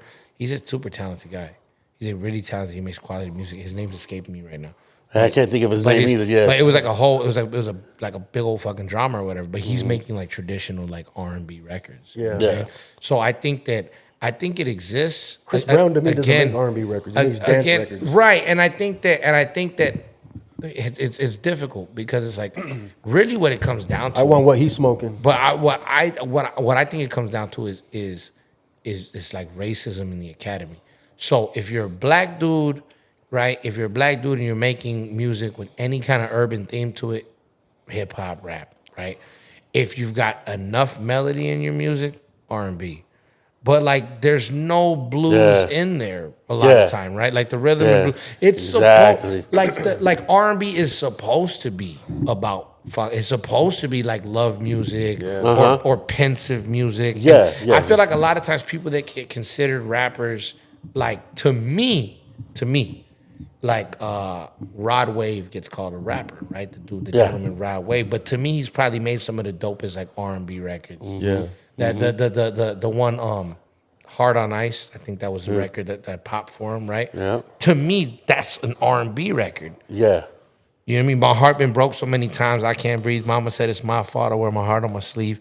Like he's and he's singing, mind you. Yeah. He's actually like singing, and he's a bigger dude. Like it reminded me of like I'm like, bro, you're like fucking, you're like a emo Barry White or some shit. You know what I'm saying? But you feel what I'm saying? And it's like, but it's a rapper. I'm like, bull fucking shit. Where's he rapping at? You know? Yeah. And people are like, well, let's rap today. I'm like, nah, fuck that. Yeah. Where's he rapping at? Like he's singing. You know what I mean? And then or you get like a kid like I know his alleged murderers are on trial right now, but the kid XXX, like, rapper. I'm like, where? Yeah. I didn't He's get that. making like punk rock, if anything. Yeah. You know what I'm saying? And doing it well and doing dope, but it's just like you're a young black kid and you got tattoos, rapper. Yeah. You know what I'm saying? Automatically, right. So I think that's actually hurt the R&B genre because I think that there's a lot of quote unquote rappers who are making more R&B. Rod Wave is the one to me, right, that I would point to. Gotcha. Right? Gotcha. But I think that it's just racism in the academy and it's been that way forever. You know what I'm saying? Like, okay, black tattoos rap. Yeah. Face tats. Rap. Yeah. And I'm like, what the fuck does that got to do with that? Listen to the music. What's the music tell you? Yeah. He's singing on every record. Yeah. That's more that's more R&B. And then you get a Chris Brown who I think is a phenomenal talent. But then you get a Chris Brown who's like rapping on half of his records and whatever the case is. Oh, okay, let's see. The ladies like him, he could dance and he can carry a note, R&B. Yeah. Yeah. You know what I'm saying? When he's had some records that are like more, they're like you said, he's either making dance music or it could be considered more like kind of hip hop. You know what I'm saying? Yeah, yeah. You know what I'm saying? But like Hip hop, right? yeah, That's yeah, just a like, pop, yeah, right? yeah, Yeah, like yeah. it's a pop record, but it's like Yeah, for definitely real. with strong hip hop influence, right? Yeah. So you're looking at it, but then it's R&B. Well, why? Oh, well, he dances. The ladies like him, and fucking he sings on some of the records. Yeah. Like, but then you go listen to the gentleman that won the fucking. I'm gonna Google him. But you go listen to the gentleman that won the Grammy this year for the best R&B album, and you're like, Speaking of R&B, shit. You know what I'm saying? I heard you a little bit, dog. Forgive me because I'm not really good with titles, but I was bumping it. Is it moving different? Oh, Is that you singing on the chorus? yeah, that's me. Okay. That's what I was trying to work my way into. You know what I'm saying? I think that I got a phenomenal engineer. I got like a phenomenal fucking engineer who's really, really. Shout out to my boy Danny Zico. Shout out, baby. Now he's not popping up. What the fuck? They took the Grammy from him, Did dog. it even happen? You know what I'm saying? Chris Brown protested or what? Robert Glasper. Robert That's his- Glasper's dope, though, yeah. And He's he's a fucking, musician. and he's dope, Yeah. dog. And that's R&B. He's making R&B Yeah. music. Yeah. That's rhythm and blues. You know what I'm saying? Like I think a lot of people forgot about the blues part, right? And he's an actual musician. And he plays keyboard. yeah, and you all know? that shit, right? Yeah, And he's so- fucking dope. yeah. And so, like, to me, that's yeah, it's there, but he might not have. Every once in a while, the Academy will find the right person Yeah. that is the perfect representation of that musical catalog.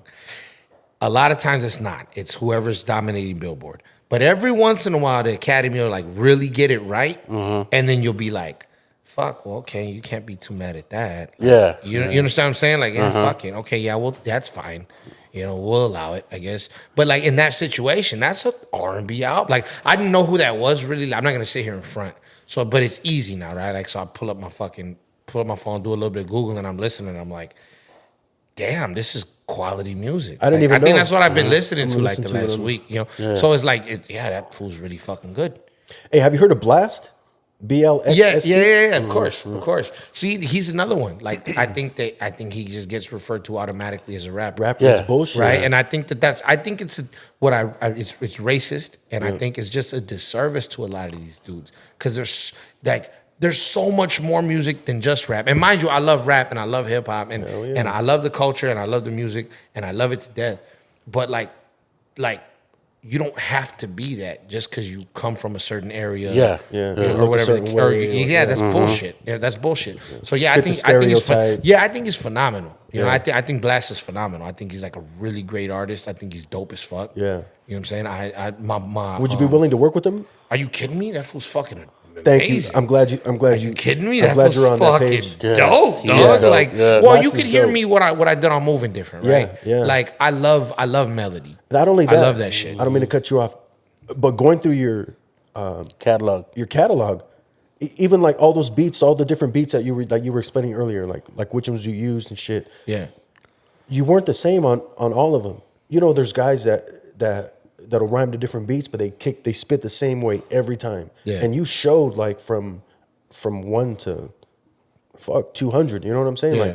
Like how you can carry your own on each one. So it wasn't your version of the song, in a sense that like you weren't trying to manipulate the cadence to kind of match what was rapped on before. Does that make sense? Yeah, I get what you're saying. But you did do it in a way where it wasn't your typical, like it didn't sound like one of your records. Like I think does that kind of make sense? I think so. In setting out to do 40 ounce Fridays, for those of you who are unaware of what he's talking about, I got I a weekly, apologize. I got I a weekly apologize for that. series. I got a weekly series called 40 Ounce Fridays. We started it 200 weeks ago, and basically the premise was simple. I was with my boy Urban from All Angles. We had done a bunch of music together, and we wanted to promote some of these records. And I told him, look, bro, I think what you gave me was phenomenal. I don't think that I have the sufficient fan base right now to put this music out to anybody who's gonna fucking care.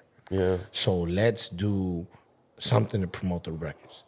And I had a couple videos where I was like drinking and rapping, and people were like, this is crazy. This fool's faded and he sounds dope.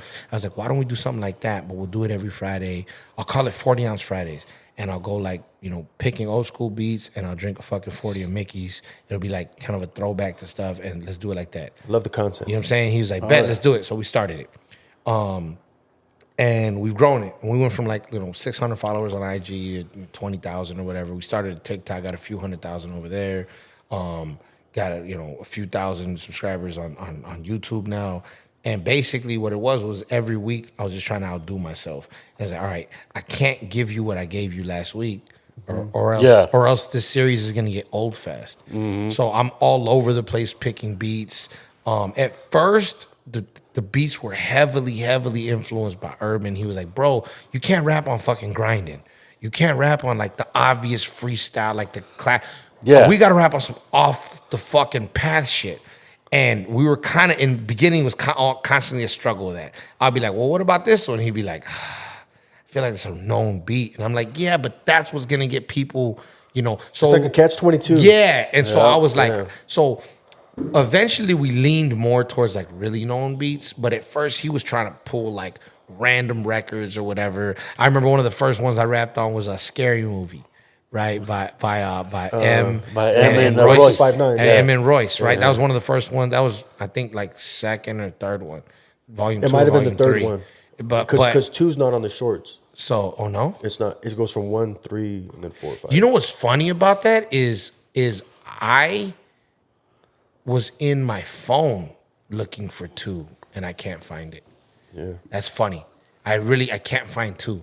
I don't know why. It's interesting. That's crazy. But yeah. but I was like, this fool skipped the day. That- It's 199. No, I'm there's just kidding. there's a Yeah. volume 2, but I don't know. Maybe if you know what, maybe if you do is if you don't go to Reels, go to my actual profile, Yeah. and scroll back, it's there. Yeah. It's I there. got you. I have 2, but I think I have it on my TikTok too. That being said, we were we were rapping on, like, I was literally trying to find certain, right? But then, like, who picked out the Beanie Siegel joint? that was Beanie Urban. Siegel. That was Urban. That was Urban. Yeah. Shouts out my guy, man. He was, Yeah. I mean, he was heavy, like, you know. And that's Kanye. You were saying, right? It's Kanye. Yeah, That's Kanye. yeah, yep. And he was like, I remember when I did, I remember I did No Escaping This. Yeah. by The B-Nuts are my fucking guys. So dog. I remember I did No Escaping This, right? Because I love that. I love that beat. It's like top 5, top 10 hip hop beats least. ever, Yeah, at least, ever. yeah. You know what I'm saying? I love that beat. And I remember he was like, he said something. He was like, bro, like, you should try to end the rhyme when the vocal sample comes in. And I was like, well, how am I gonna do that? He's like, I don't know. You should end it right there. No one's ready to deal with us. And I was just like, well, how am I gonna do that?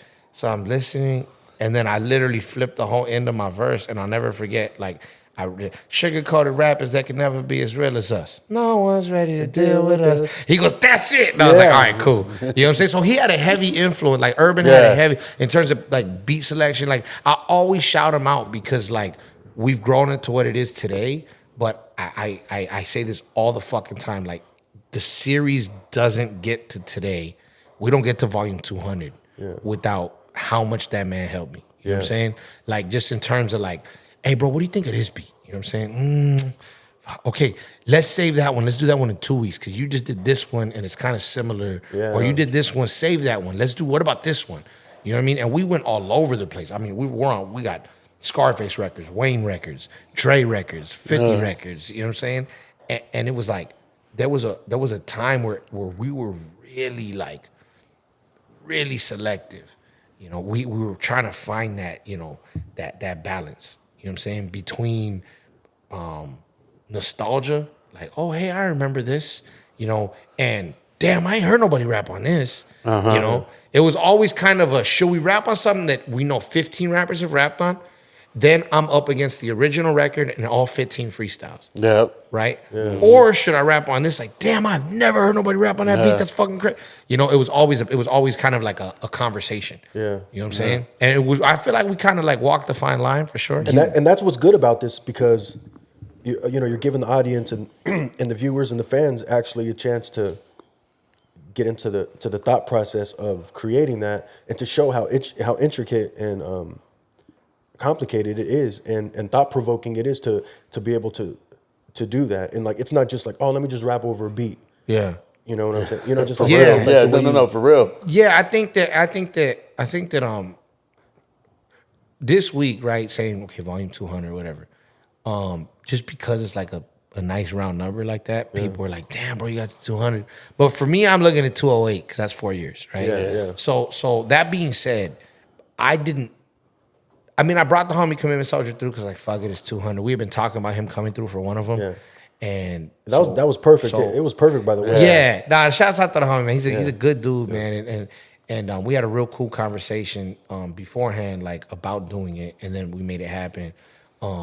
That being said, that was right here. Yeah, that was right here. We did it here. Oh shit! And so, the thing about the 200 was, for me at least, I was so focused on 4 years that 200 didn't seem like a big deal, and the amount of love that, like, we've gotten, like, since we did 200, like, the amount of people hitting me like, bro, this is crazy. Like, do you realize? And I'm still doing them, so I'm like, we'll fucking get that later for that. You understand what I'm saying? But it's kind of like, it was kind of cool to the amount of people that were hitting me like, I'm proud of you. This is crazy. You know, I never thought you'd do 200 of these motherfuckers. This is why. And I'm like, I guess it is kind of. So it was kind of cool yesterday, like, because I very rarely kind of like sit back and be like, look what I did. Enjoy. I'm always like, all right, if I drop 200, I'm already thinking about 201. Yeah. Like, what am I gonna do for 201? You know what I'm saying? You have to though, right? So you can't really celebrate your successes, right? Yeah. But like yesterday was a cool moment. Like, that was kind of cool. The amount of people that reached out and, like, DM'd me and, like, hey, bro, I've been rocking with you since volume whatever. You know what I'm saying? I've been rocking with you since volume. And I know there's a couple people that I know that, like, were literal fans of me from the word go. Yeah. And so it's like, bro, 200, it's been really fun to watch you do 200 of these. And then there's a lot of people that came on later. So that, like, I've been here since 120. I came on way I've been late, here dog. since 150. I've been here, whatever the case is. And I'm like, damn, this is kind of cool. Yeah. You know what I'm saying? And I would say that consistency, it's 200 of them. Like if I would have stopped at, 120, there's a gang of people that wouldn't have like known what I was doing. You know what I'm saying? It would have just been a footnote. So like that's my thing. Like more than anything else is at this point is like the amount that the amount of consistency, the amount of time that we've like been at it. I guess that is kind of cool. Yeah. Hell yeah, no. We got to salute you for it. Kids. Appreciate y'all, man. Kids, that's Appreciate 200. Why don't you guys try something? Yeah, exactly. I mean, you know what I'm saying? I mean, between you and your homie, just selecting, because I'll be honest with you, that's 200 of. I don't think you guys could have picked any better beats. I mean, the shit bangs from the beginning. Thank you. The shit dog. bangs, bro. Yeah. I mean, Thank it really you, does. It really Thank you, does. bro. I mean, Thank you. you got to remember, there's people that can't pick 13 beats for an album. Yeah. You guys That's did the fucking 200. truth. Yeah, Yeah. I think I've been blessed, right? I got it. Like I said, we about 150 something. We got a little too big for our own good. We started getting flagged for copyright, and so just to avoid it, I went into original production. I got my boy Merge Beats. He sent me a bunch of stuff. I got my boy for Pete's sake. He sent me a bunch of stuff, and last minute, shout out to you, Dougie. And then the only two other originals that I got was my boy Breeze. He did Volume 40. It's where he flipped that the Beatles sample. Yeah. He did Volume 40, and then the homie from San Diego. I think he pronounces his name Evil Beat. It's like love backwards.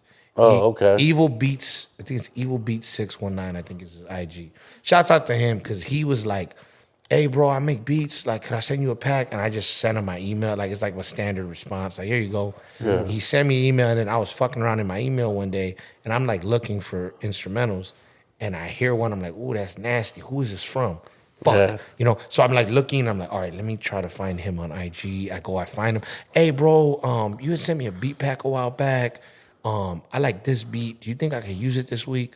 Because I'm never the type to just be like, oh well, I'm just gonna use somebody's beat. Yeah. You know what I'm saying? See, When that's they were known beats, yeah, you can get fucked. Yeah. Like, you know what I'm saying? Like, I don't care, dog. Yeah, Like it's a platinum record. Like the beat's readily available. I'm rapping to that bitch. I don't know how to get in touch with you. You know what I'm saying? Yeah. But the one, I take that back. The one time, and it was a dope feeling.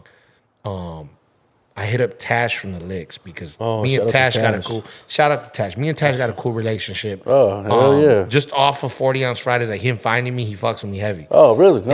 And so I rapped on hip hop junkies. Oh. And so it was a really dope kind of full circle moment because I was able to DM him and be like, "Hey, big dog, I never done this before because I don't know how to get a hold of none of these motherfuckers. But I was wondering if it'd be cool with you if I get your blessing if I rapped on Hip Hop Junkies this week." And he was so like honored by the shit. He was like, "Hell yeah." You know what I'm saying? I was like, "Don't trip. You'll be the first one to see it. I won't, before I even put it up, I'll send it to you." And I did. I made sure I sent it to him. Like, That's look, solid, bro, this is, dog. you know what I'm saying? That's solid, this baby. is like let me know if I did it justice. He was hyped. He put it on his page. It was that was a dope moment. You know what I'm saying? Hell The yeah. only other moment I ever had, like the 2 times I ever had that happen. No, I've had it happen a few times. I remember Redman. I did the Redman 80 bar challenge. He fucked with that. Oh, what? I did. I've done a couple Cypress Hill records where B Real reached out. Like, you did that. Hell yeah. The big one for me was I did on Volume 5. I did Worst Comes to Worst, and like Rocka followed me and DM'd me. Like, motherfuckers have been trying. I was like, "Is that the dilated version?" Motherfuckers You're like, have been trying to rap on my beat for like 20 years. Like, they've been rapping to this record for like 20 years. And he was like, you are easily one of the best verses I've ever heard, like, to our beat. He's like, because it's not an easy pocket to catch. It's deceptively. Yeah. It's because most boom bap records are easy pockets to catch. Yeah, yeah. It's not. You're like, where do I jump in at? Yeah. Because it's just the loop. And you're like, where the fuck do I jump in at? So I told him, like, you know what's so funny is I told him, I'm be honest with you, like, we downloaded that beat off the internet when I was young and it was like a go-to. I forgot how hard it was to jump in. It used to be the hardest thing to jump in to the point where when you were in a cipher, if you were rapping, you didn't matter if you were getting your shit off. If somebody interrupted you, you just shut up because you knew, okay, they've been trying for 30 seconds to get in. Yeah. You know what I'm saying? So that was a dope. I remember when he reached out, that was a really dope moment. You know, when Rocka reached out, I've had like, and it's usually simple shit. It's usually just like a comment. You know what I'm saying? Like, you know, they'll just comment some emojis and shit, but it means the world. You know what I'm saying? And then I think Psycholess and Juju. Damn. When I rapped on No Escaping This, my boy Urban had posted it on his page, on the All Angles 818 page, and they commented on there. Like, oh, this is hard. So that for me, like, is the ultimate thing. Like, yeah, if I rap on your shit and you're like, yeah, then I did it right. You know what I'm saying? Because they could very easily be like, man, fuck out of here, bro. Who's this fool rapping on my shit? You know what I'm saying? It's a hell of a payday. You know, so that being said, to circle all the way back, shouts out to Evil Beats from the 619. Yes, sir. I had him. He shot me one. Bree shot me one, and then Merge has shot me a bunch of them. And then the homie For Pete's Sake, recently I've done like out of the last like 6 or 7, I've done like 4 or 5 have been from him, I think. Oh, okay. You know what I'm saying? So shouts out to him as well. Yes, sir. But yeah, like, you know, we grew it from shit that you would recognize, Yeah. you know, to originals now. And I think it's hard. I watched, it's funny because like when my shit kind of popped off and went viral, and then I was picking beats, people were going crazy. And then I watched my numbers kind of dip when we moved to originals because there wasn't the people that were listening for like, oh, this reminds me of such and such. They maybe weren't running it back 3 or 4 times. So I watched my numbers kind of dip a little bit. And we had to build back up. This is after I had like an established base. Oh, you know, we had to kind of build back up because it's like, okay, look, we're gonna keep it going, but we're on originals now. So it's like now it's like the production's even more important at this point. Yeah. You know what I'm saying? It's weird. Oddly, beat selection has become more difficult. Because before it was like, you know what? I've been holding on to this one forever. I remember like for like I think 3 years. I jumped on 3 years. I jumped on Like Whoa by Black Rob. Oh, Yeah. shit. Everybody had said like, when are you gonna do Like Whoa? When are you gonna do Like Whoa? And I saved it. I'm like, I don't know, bro. I want it to mean something. Yeah. And then he had passed away, and I was gonna do it the week he passed away. I saved it, and I was like, nah, let me wait. And I think it was for like 3 years worth. Even that Shine one with fucking Barrington. Bro, that one is That one's fucking that's hard Urban. too, yeah. So that's Urban's favorite. He said he thinks that's his favorite ever. Yeah. Out of Yeah, 200, you he go said in on that. because he said it was some hit. He goes, bro, that's hip hop. Yeah. Like the way you played with your cadence, Yeah. the whole 9. You know what I'm saying? Like the hammer, like Whitney for the powder of the sang, the hammer gang related. So he was like I think to this day he said he really loves. He likes the one on No Escaping This. Yeah. He said some of the earlier ones. He's like. Really, they kind of like mean a lot to him. You know what I'm saying? Yeah. But he said the one on Shine, like he said arguably that's his favorite. Yeah. You know what I'm saying? Is that one. That was a good one. And it let me know at that time, it was earlier on in the series.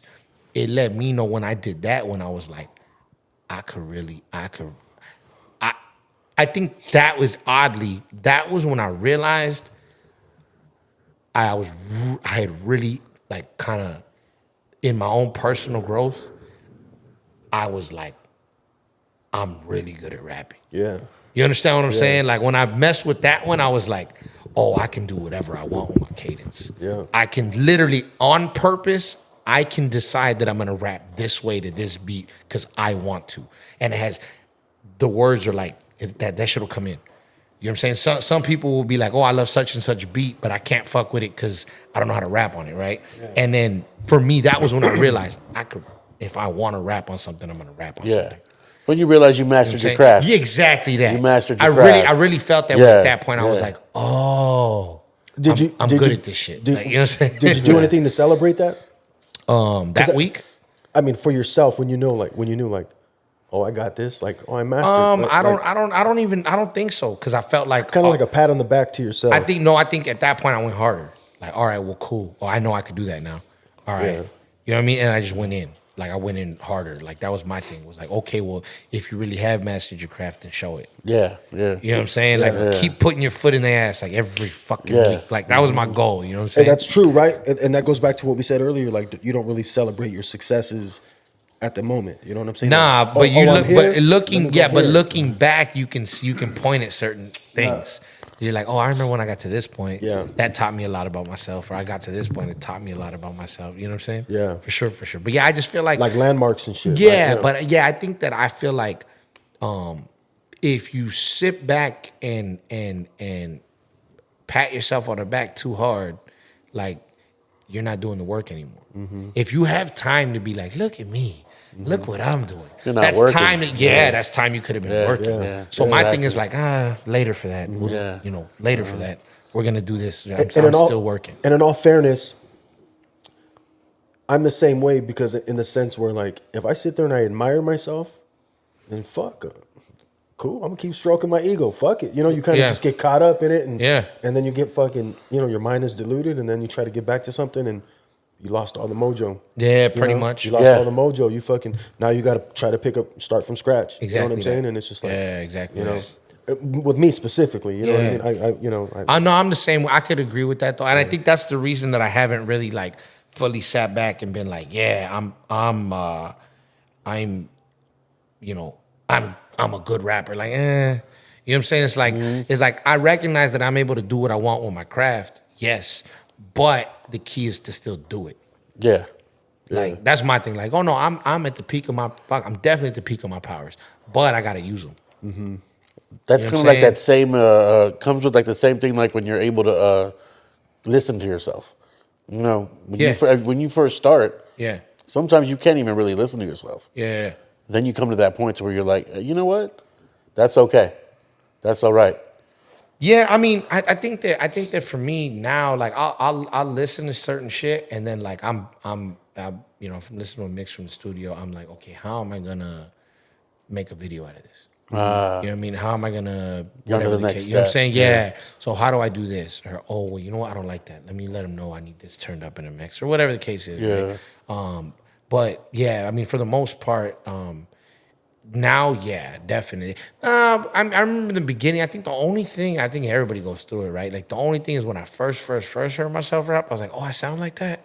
Oh, that's crazy. The inner versus outer ear thing. You know what I'm saying? Yeah. And I was like, oh fuck, that's how I sound. Yeah. You know what I'm saying? But I got over that pretty quick. I had to change my voice a little bit because I felt the Common thing. You hear Common's voice, and sometimes you're like, dog, you're dope, but sometimes your voice kind of takes away from your cadence or just kind of, I don't know how to explain it, but I started like hearing that in myself. I didn't start, that's what I did hear.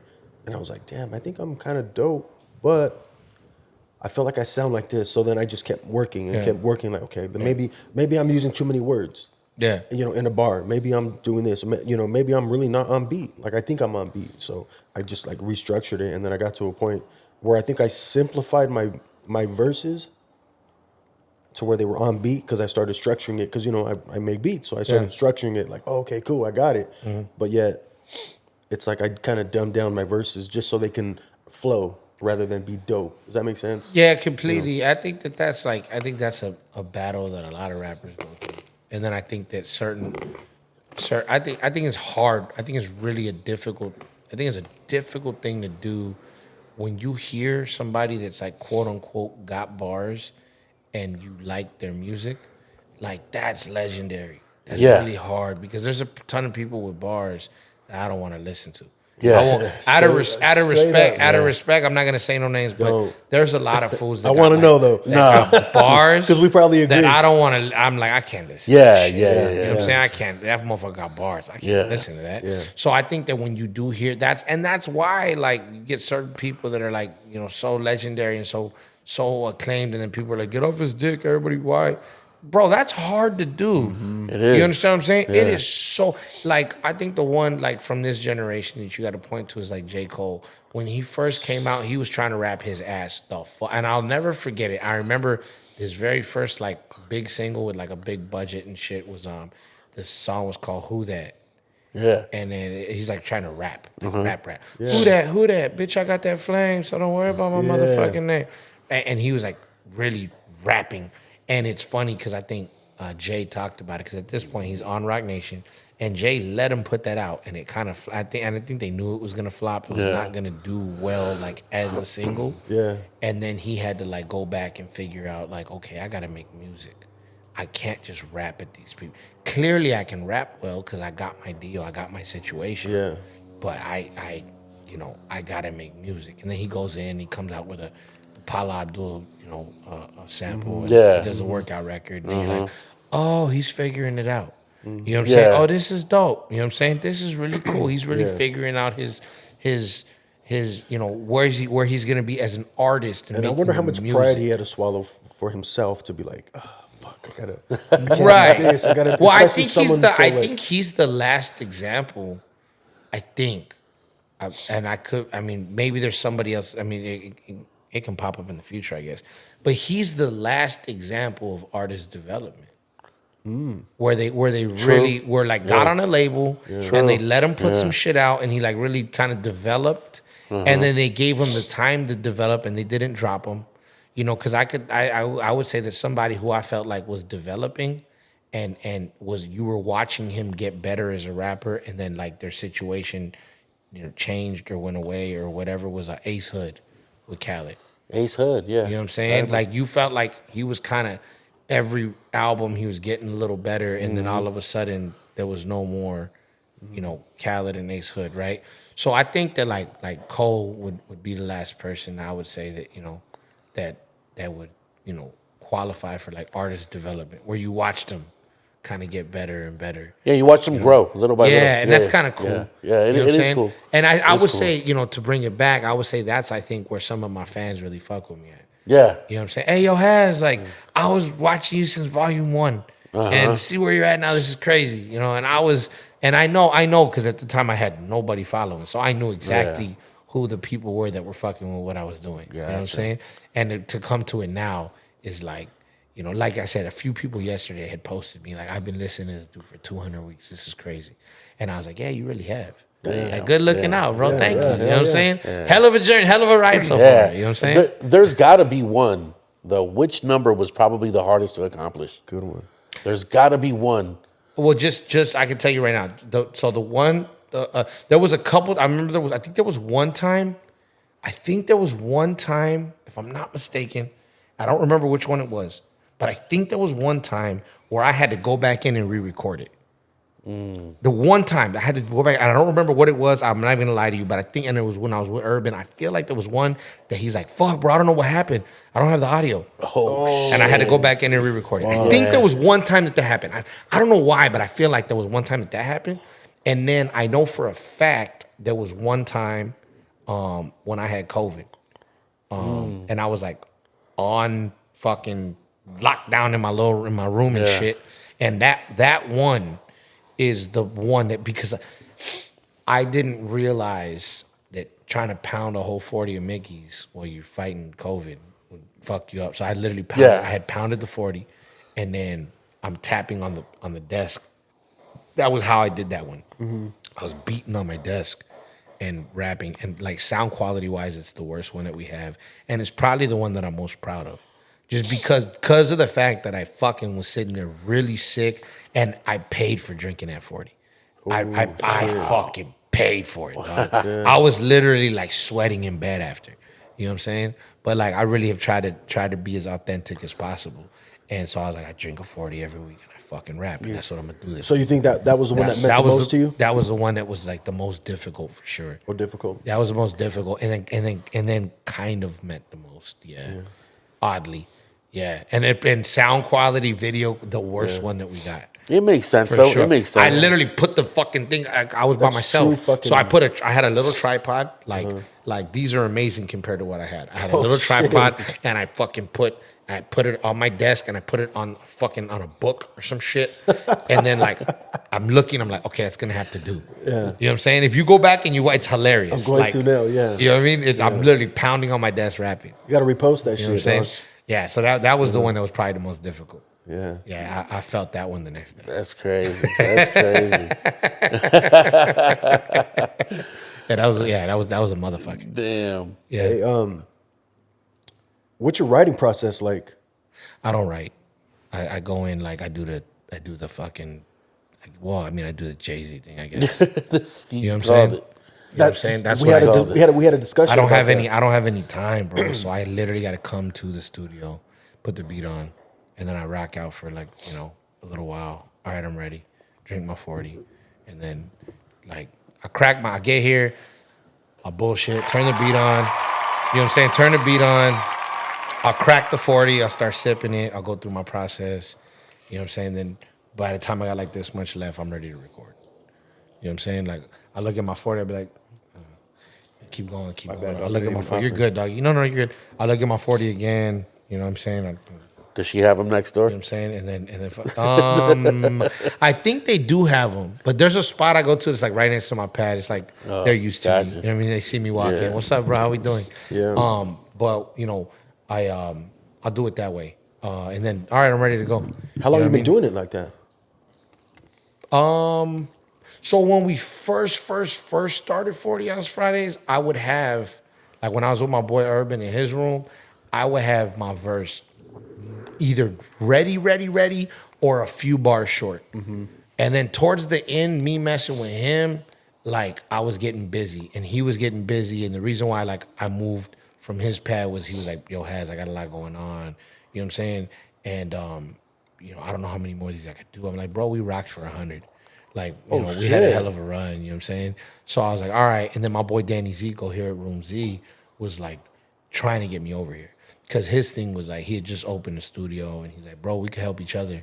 He's like, I could use a steady client like you, but I could also use your name. Like, hey, this is where 40 Ounce Fridays gets done. And I was like, okay, bet, you know? And so came in here and at that time I might have had like 2,000 followers on IG. I had like 2,000 followers. And so he's like, I could really use it, bro. If I tell people this is where you record 40 Ounce Fridays, that it might help me. So I was like, all right, cool. So I started coming over here. And then, you know, I stood over here. When I got over here is when I was able to like, because that's my writing process for anything. Like that's my writing process for songs. That's how I put the beat on. You know, and I'll sit there and I'll kind of vibe out to it and I'll think about what I'm gonna say and then I'll go in the booth.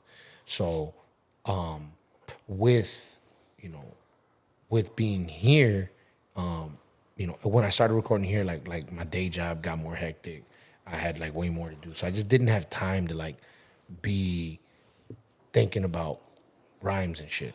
So it helped me stay accountable by keeping the series going. It helped me keep my rhyming process, my creative process. It helped me tighten it up too. You know what I mean? Because I got to be able to come up with the rhyme, memorize it, and perform it within a couple hours. You know what I'm saying? That's every single week.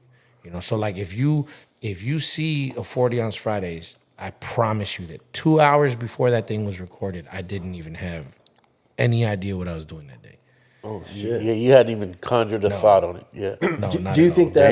Damn. Do you think that's better for you rather than like say you knew what you were gonna do at the beginning of the week, and then by the time you get there, it's like I think it's more. I think one thing is for sure. It's definitely usually more current. Like whatever I'm kind of going through, dealing with in my life. I think it's more honest that way.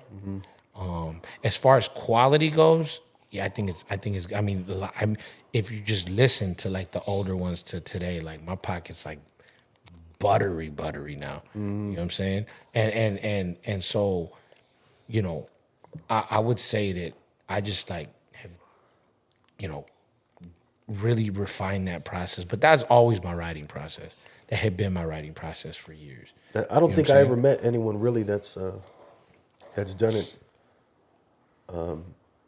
like at the level that you're doing it at. You know what I'm saying? Like Yeah. we've heard about it. Yeah. Yeah. And I may have met someone that said, "Yeah, I do it like that," but they're not doing anything, right? Yeah. And not in any mean way, but just the fact that, like I said, like you heard Big, you heard Jay, but like I never have a conversation with And him. I think You never get to I was dissect the so mind. I was always so in awe like of the way certain the way Biggie's certain cadences, they were like just butter.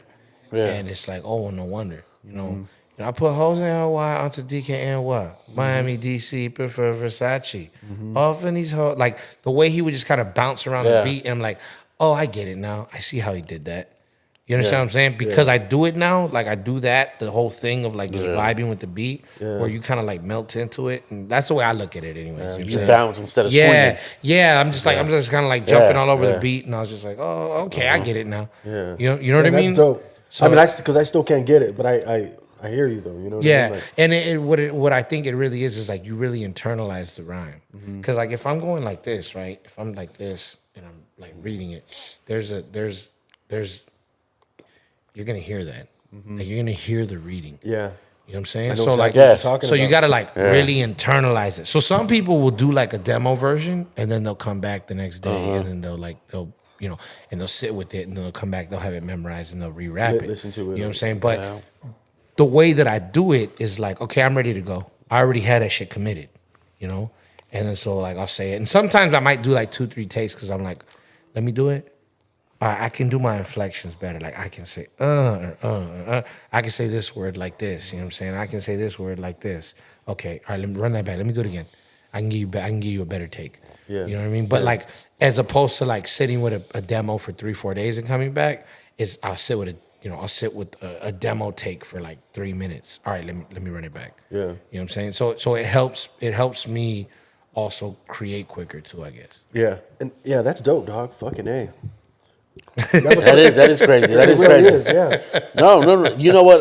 Because I'm trying to picture it. You know, I used to write a lot. Sure. But you know, even then, like I'm trying to picture you doing it. I'm wondering, like, is it a 4-bar process, a 2-bar process, yeah. a 2-bar to 6-bar process? I mean, Yeah, it can you know? come. Yeah, so it just honestly, it'll depend on like how I'm feeling that day. Yeah. I mean, sometimes it can literally be a line at a time. But if I come with like one witty thing at the jump, Yeah. I might just hype myself up and Yeah. just go And off of that. Then it's one flow of consciousness. Yeah, but like it just depends. There's times where I really got to put it together. Where I'm sitting here, I'm like, okay, Gotcha. Let me, and I think that's where you like on the weeks where I'm not feeling great or whatever. That's where like that separates, I guess, a professional from somebody doing it as a hobby. Yeah, Right. I've told myself at this point, like I'm going to make music professionally. So if I'm gonna do that, then I got to treat it as such. So there's days where I don't feel like it, or I do. Yeah. You know, which is hard. The only hard thing about that is a creative thing. You never want to push creativity. You know, yeah. You know what I'm saying? You never want to force. I should say force. You never want to force creativity, right? Yeah. But there's times where I gotta like really kind of power through. Yeah. For sure. There's been a couple of times, gotta power through. It's tough too because like for me, I wouldn't always be. So the time that I had available to be creative, when I get home from work, in between like my wife or my son coming home, or whatever it is, right? So I'm like, okay, cool. I'm gonna get home. I'm fucking turn on the beat machine, and we're gonna work on something. I got 2.5, 3 hours, and I have no creative like juices flowing, nothing. Yep. But I'm at work and I'm thinking about when I get home, I can't wait. I'm feeling fucking super creative, right? Yeah. But I drive, right? So I can't actually be doing it. Plus, like I said, I like to listen to shit. I'll be listening to shit all day, YouTube all day, dog. Like, okay, I'm gonna sample that. Oh, I'm gonna sample that. And like I said, I get home and I forget the creative. You know side what of I things, what I do, bro? I remember one time I was trying to come in and I had somewhere to be. So I had told my boy, like, hey, I'm gonna come in ready. And he was like, yeah, all right. I'm like, no, I'm gonna come in ready. I don't have time today. So he was like, bet. Like I'm gonna come in ready, fool, please. And let me see if I can find it. If you're praying on my downfall, I'm gonna pray the best for you. Lord, help the stupid motherfucker try to test us. Potato on the barrel, trigger finger like a tentacle. Pointed at your cabbage, either way I cook the vegetable. Hollows start flying until they hit a ventricle. Now you slumped over like day 3 of the festival. The flow's impeccable. Flawless. Untouched. Punchlines hitting, got you feeling like you bumped. Punchlines hitting, got you feeling like you bum rush. It's hard to unfuck. You feel once you piss me off. This Mexicano go hard, you motherfuckers make yourself. Don't get it twisted because I blew up off the TikTok, but you pissed me off. Because if you get me off, I'm going to pick you off. I was literally like writing my verse. I just used my voice notes. So that was like I'm on the freeway, right? And I'm like trying to, like I'm smashing back from, I don't even remember where I was, but I was coming to the valley and I was trying to record that night. And so I'm literally doing like my writing process. Yeah. You know what I'm saying? Like on the phone. Like that's the dopest shit with as far as the Yeah. you know what I'm saying? So Yeah. I said that to say we have tools we can use today for like if you have an idea, like, okay, I want to flip like let's say for you, like you're not really doing rhymes no more, but you're still chopping samples, right? You could literally bust open your voice notes and be like, I want to chop this sample, but I want to chop this part where it's, and I really like this drum, and you can go on YouTube, maybe pull the sample up, right? Okay, right here, 37 seconds, it goes. Okay, I want to take that and I'm gonna chop it this way, and I'm gonna fucking take that drum and play it 4 different ways, right? Yeah. But just remember, because you might have it right at that minute. So remember, it goes, but I want it to go, whatever the case is, right? Yeah, So like, yeah. I tell everybody like voice notes, because if you write something down, you might not remember. That's the other thing. Yeah. You might not remember, like, how was I saying it? Okay, I know the rhyme. I see the rhyme. That's so how the fucking fuck true. was I saying it, right? So that's Yeah. why, like, that literally, Yeah. you can hear me. Like that. Yeah. That's my writing process. Yeah, That's- you were basically thinking out loud. Yeah, that was it. And that's the difference between writing and doing that. Is that sometimes on paper Yeah, it sounds a certain way, yeah, but then once it's time for you to do it, Yeah. you're like, what the fuck? yeah. You lose a cadence. You Yeah, lose, yep, you yep, lose yep. how you said this word. Yep. You said this word in a particular way. Yeah. Yeah, that's crazy, man. You just gave a lot of free game, dog. Hey, Well, 'cause and if you want, I can edit that shit out. You know what I'm saying? Because my thing is this, dog. Not Like, everybody's deserving of it. nah, because my thing is this, bro. Like, I think a lot of people hear like, oh, I don't write, and then they think that they're just supposed to go in the booth and just freestyle. say the first bullshit that comes to their head. Yeah. And I dislike that. I don't think that that's doing anybody any kind of service. No, it's You know what I'm not. saying? It's not. I think you do have to have some kind of thought. You do have to put some kind. Jay doesn't fucking. Like, he was the one that made it famous. Yeah. The words don't magically come to him in the No, book. no, He no, no, sits no, there no, and no. he sits there and he's mumbling to himself. And Yeah. Rick Rubin was talking about it the other day. He did a really good interview where he's like, yeah, he hums. He hums, sits yeah. there and hums to Yeah, himself for like 30 minutes, and then he gets up. He's like, okay, I got it. Yeah. Whatever the case is. But it doesn't mean that everything's a pure fucking freestyle that you just came up with 2 seconds before. Yeah. You know what I mean? It just literally means that instead of committing his bars to paper, he skips that step. And it's up here. Yeah, And they're written the there, best yeah. way that I describe it, the way that I describe it to people is if I close my eyes right now, if I want to write a rhyme, like right now, if I close my eyes, I got a giant chalkboard on my forehead. I'm looking at a giant fucking chalkboard. You know what I'm saying? Yeah. And I literally, and it's gonna sound funny, but it's literally fucking the chalkboard, or like Bart Simpson is like writing fucking. Yeah. I will not cuss, or I Yeah. will not tell a lie, or whatever in the beginning of the It's The like sentence. brainstorm, standards, yeah. standards, right? When you Just guys write writing the standards. Yeah. That's what's inside of my head. And as I'm writing, I got like words flashing across the fucking chalkboard. And that's how I memorize my shit. That's crazy. You understand what I'm saying? Like, that's literally what I see in my head. Like, I close my eyes and there's a fucking chalkboard. You know what I'm Damn, saying? that's crazy, dog. Yeah, so I said that to say, like, it's not like, oh my goodness, there's no writing process. It's just literally you're just skipping the paper. That's really it. There's no physical movement. Yeah, that's it. That's really it. That's really it. It's all mental. Yeah. Yeah, that's really it. And there was a time where I would still use like the notes in my phone, like type out like bars. Yeah. I might type out like 4, and then I would know where I was going from there or whatever. I don't really do that anymore. Yeah. I stopped a couple years ago now. Everything's just like here now. But there was like I would type certain things out, or I'll type a hook out. Yeah. But now like it's such a foreign process to me that I don't. So now I just use like the voice. If I'm thinking of something and I don't want to forget it, I just get a voice note and I just and then I'll listen to it back in the studio. Yeah. You know what I'm saying? Damn. So that's my writing process though. That's That's crazy. the short and the long of it. Oh man. So how do you feel about the Chicano rap title? What is Right. So I think for so long, I despised it, like actively disliked it. I think at this point, I've learned, like just with maturity and getting older in life, like there are people who have taken the title because they felt like it marginalized them, and instead they flipped it and they own it. And to those people, I respect them, and I give them a lot of respect and appreciation because I do understand what they're saying. I have no issue with that. That being said, nobody, if you notice, everybody want to claim about a king of Chicano rap. nobody actually wants to take credit for inventing that term. Yeah. There's not one person that's ever Yeah. been like, Damn, never looked at it before that way. me, Yeah. I invented the term Chicano rap. There's Yeah. nobody.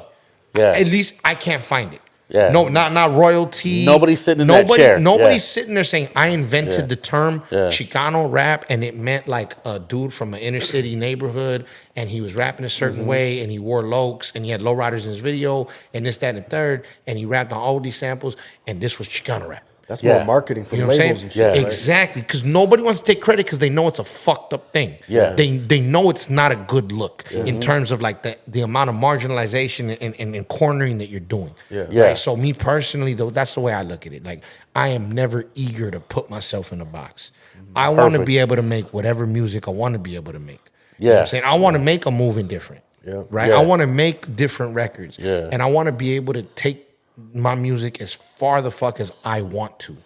You understand what I'm saying? Now, I am proudly Chicano. I think that it's a term that we took in the 60s and the 70s, and we made it what it is Yeah. today.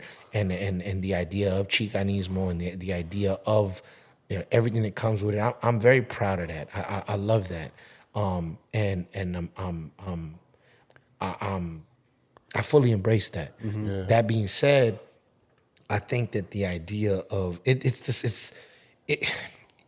say this: if you used any other group of people, who's the best white rapper? Who's Yeah. the best black rapper? Who's the best? And people would be like, "Who gives a fuck?" Yeah. That sounds you sound ridiculous right now if Yeah. you were to say that, right? Yeah. So it's like, why do we run to try to separate ourselves? That's Yeah. my only thing. Why are we so eager to separate ourselves? But then in the same breath, we'll sit and wonder out loud, seriously, unironically, we'll wonder out loud, why does the music industry not fuck with us? Yeah. Yeah. Why can't we get those looks? But then so eager to separate themselves. You know what I'm saying? You it's like, bro, the fucking question's in the answer. Yeah. You know what I'm saying? Like, what the hell? You know what I'm saying? Like, what are you talking about? So that's the reason why me personally, like, I for a long time really didn't like that term. And then now as I'm a little older, I can say I'm able to there's a nuanced argument to it. Yeah. But like overall, like I said, nobody takes credit for that. Yeah. There's Yeah, not you're a absolutely single correct. person that is like, Yeah. I invented the term Chicano rap. Yeah. Yeah. Because they know that they'd probably get told to get the fuck out. Yeah. Like, Yeah. there's the door, bro. Like, show yourself the fucking Yeah, way out. yeah. Nobody would be happy with them. Nobody is looking to be like, can I congratulate the motherfucker that came up with this idea? Yeah. You know what I'm saying? Yeah. No. I see. I hear exactly. You understand what I'm saying? So, Yeah. so like me personally, no. Like I just think it's like, the culture is hip hop, the music is rap, and that's where it stands for me. Yeah. You know what I'm saying? As far as like musically speaking. Yeah. You know what I'm saying? Now my culture being Chicano, I'm very proud of that. yeah. I love everything that comes with it. You know what I'm saying? And I think that that's a beautiful thing. I think that the idea of having pride in, being in that middle ground, was such a hard thing. The famous Selena, scene. Yeah. It's hard being Mexican American. We're Yeah. not Mexican enough for the Mexicans. We're not Yeah. American. Exactly. It's a real thing. It's a real thing, and I understand that is what Chicanismo was born of. Yeah. Right. Not being Mexican enough for the Mexicans and not being American enough for the Americans, and being like, where the fuck do we fit at? So the entire, the idea of the Brown Berets in East LA, Yeah. the idea of like the school organizations, Mecha and stuff Yeah. like that, I think is very important, and I think that our younger generations have an even better, more balanced, more nuanced view on that, and it's kind of dope to see. You know what I mean? It's a beautiful thing to see. Yeah. I just think that as far as when it comes to specifically Chicano rap, you know what I'm saying?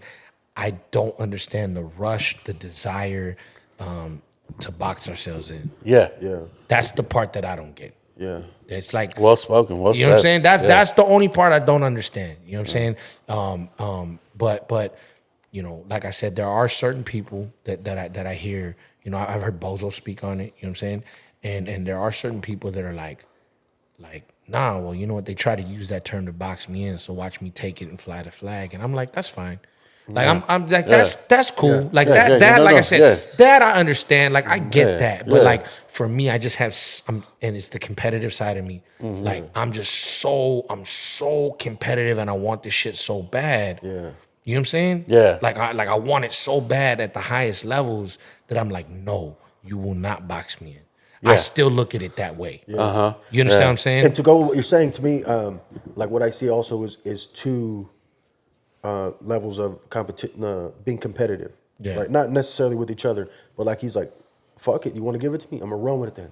Yeah. I'm gonna show you. Boom, Yeah. I'm gonna take it. And then you're like, oh, I'm gonna run with it this way. Like, no, you're not gonna box me in. Yeah. Boom. You know what I'm saying? Yeah, it's still absolutely. like it's still fucking like Absolutely, and that's my guy. Like, and me and Bozo, we have great conversations, and that's my guy. Like, you know, but I think we agree with you a lot, and we like that was like a lot of shit that we dealt with growing Yeah, up. sure. Like, you know, like I mean, we've said this on previous episodes. You know, like we weren't hip hop enough. yeah, You know, to get all the accolades, or maybe we just weren't dope enough. Yeah. Who knows? It probably could have been that. Who knows? You know, Right. I'm not gonna sit here and fucking pat my back, right?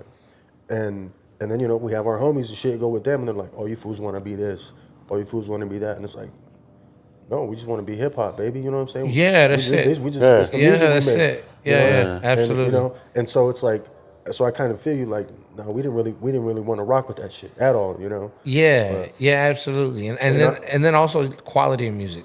A lot of that shit that came out in the early 2000s is garbage. Yeah. Like, just call it what it is, Yeah, bro. Like yeah. that swap meet roll. Yeah. You know what I'm saying? A lot of that Yeah, shit was trash, bro.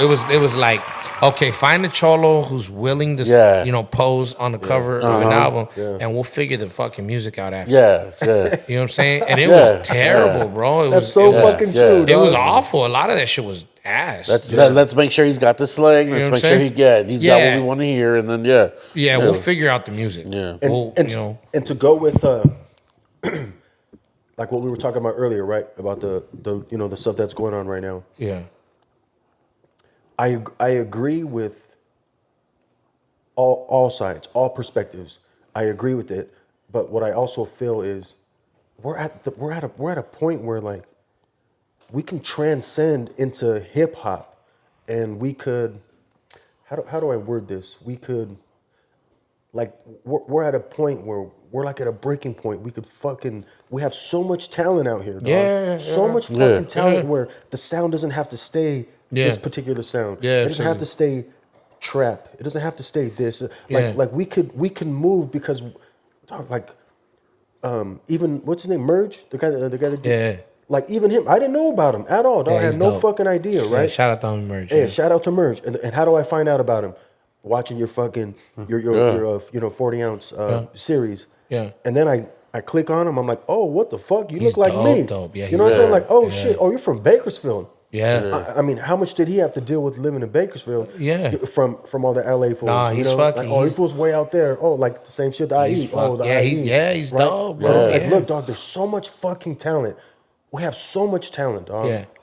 Why are we doing this amongst each other? Yeah, I mean, You know? it's egos. You know, Yeah. I stay out the way, dog. Y'all can keep that shit. The way I look at it is this: like, I don't make, I had to train myself because like coming up as a battle rapper, forever I was making music to like try to shit on other rappers. Yeah. Right? I wanted to be like, Yeah. when I play my shit, every rapper Yeah, in this room I is hear gonna you. get quiet and be Yeah. mad. They be like, "Fuck, this was better than me." It's That about- was what I yeah, wanted. about having the best verse. That Yeah. was what I wanted. That's right? our shit, too, That was like, what I wanted. right? Yeah. And at a certain point, like I was blessed enough to have people who really fuck with me, and it's like I make music for them. Like I make music to get something off my chest, and then I make music for people that don't make music. Yeah. Yeah. You know what I'm saying? That's a good way to put it. You know what I'm saying? Like I jokingly, I remember I said, I think it was on an ASAP Rocky beat, but I said, I made music for gangbangers. They got a thing for gripping gats, not a little hood rats impressed with their prison tats. You know what I'm saying? shit, West yeah. End, IE, West Coast, Killer Cow, for other states banging sets, respect to the original. But I was talking about like, and I've said different variations, like I make music for XYZ. But that's what I do now. I make music for people that that tell me all the time, if I rapped, I would rap like you. You know what I'm saying? I wish somebody would say the stuff you're saying. Yeah. You're speaking on shit that I want- relates to me. yeah, I got a dude.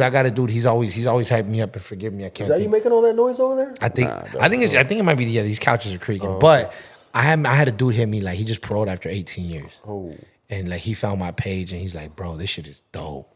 Thank you. Like he's like, yo, it lets me know that I could do something with like you did something with your life. Like, hell yeah, thank you. Mm-hmm. And you're speaking to a lot of experiences that we have when we're in there. Thank you. And you're doing it in a classy way. Thank you. Yeah. And that's like the biggest thing for me. Like, so that's my thing. Is like I make that's where my head's at. I'm busy making music for the people that are really gonna appreciate it. Mm-hmm. You understand what I'm saying? Hell yeah. Like that's where I focus at. Yeah. I'm just trying to make music and hopefully it connects with, a person that, has a 15-hour shift and has to bust their ass and whatever. And I'm the little light in their day. Mm-hmm. You know what I'm saying? Like I'm very proud making music for folks like that. Absolutely. You know what I'm saying? I love that shit. That's dope to me. So with that being said, is there any collaborations that you have coming up or are you looking to do any collaborations? Fuck. Let me see. What was I supposed to do? I was supposed to. I get hit up all the time. I'm so picky though. I bet. I'm glad. Good. I'm so good, picky. dog. I get hit up all the time, dog. No, that's and that's not on some like you think you're too good. Nah. Like there's nothing wrong with just step your game up. The music's got to make sense. Thank you. Okay. Yeah. That's it. Yeah. It's the music. I've had people that hit me for a verse that don't have no kind of fan base or nothing, but like the beat was amazing. I'm like, hey, shoot that through. I'll do that. Yeah. You know what I'm saying? Yeah, I'll do that. That's fine. Yeah. You know what I mean? So like I who I was trying to get with on the record? He's from the East Side. East Side Mayor. He's cool. I think Bozo's got something with him. Eastside Mayor, the young homie, he's cool. Oh, okay. And then there's another homie. I was getting them confused for a second, but there's another dude. He's from way out in the desert. I think like Indio, Eastside Blaze. Yeah. Oh yeah, I fuck with him. You know what I'm saying? Yeah, he was. Yeah. So I had told him like, yeah, let's get one. He watches us too, dog. So he's gonna appreciate that. So yeah, shouts out to him. Yep. He had I think he just had a kid. He was telling me like doing a dad thing, but he wanted to get He's right with there me. in Brawley. Yeah, and so I was like, bet. Well, when you let me know when you're ready. Yeah. You know what I'm saying? So he's one. He had reached out to me. It's a mission for us. It's a mission for him. Yeah. So I told him let's get one in. You know what I'm saying? Absolutely, 1,000%. You guys meet him halfway point, my crib. You know what I'm saying? There it is. but in all seriousness, there's a lot of dope like young buck stuff. Like I'm listening to it. Like the one I did a record with Scheme, right? The Where You Fools From record. And we really that was a great time. You know what I'm saying? Scheme came through, we laid the verses, I laid the hook and shit, and then I took off one of the hooks and he laid the hook behind me. But that was a fun one. As far as new ones, like I said, I wanted to get a joint with Eastside Mayor. I want to do another one with my boy Scheme. But it's always like the music has to make sense. Mm-hmm. That's more than anything else. The music has to make sense. So no Lady Gaga collaborations? I mean, like if she had something that was dope, you know what I'm saying? But if it made sense, if it made sense, that's hard. Yeah. That's the thing, right? Like, does it make sense? You know what I'm saying? Does the music make sense? That's the most important shit. Yeah. You know what I'm saying? I got a record. Like I was asking you if you'd heard. I got a record that I got some shit coming. But that being said, I'm so I'm so picky. You know what I'm saying? A lot of times. There's been times where I turned down money, the whole nine. Like, good, you know what I'm saying? I'm glad. And it has like you said, it's nothing to do with ego. Like the music's got to make sense. Yeah. You know what I'm saying? If you sending me like some bullshit, I'm like, bro, like what am I supposed to do with this, dog? Yeah. You know what I'm saying? Like what am I? So I think that I had let people know like if you don't got a budget, don't bother. Yeah. You know what I'm saying? And that kind of scared a lot of people away. You know what I'm saying? But I told a few people, like, yeah, if you don't got a budget for me, then we're not, I'm cool. And that had a lot of people leave me alone. Like, I gave them a price, and they were like, oh, shit. And I had a couple people like, okay, I got the money.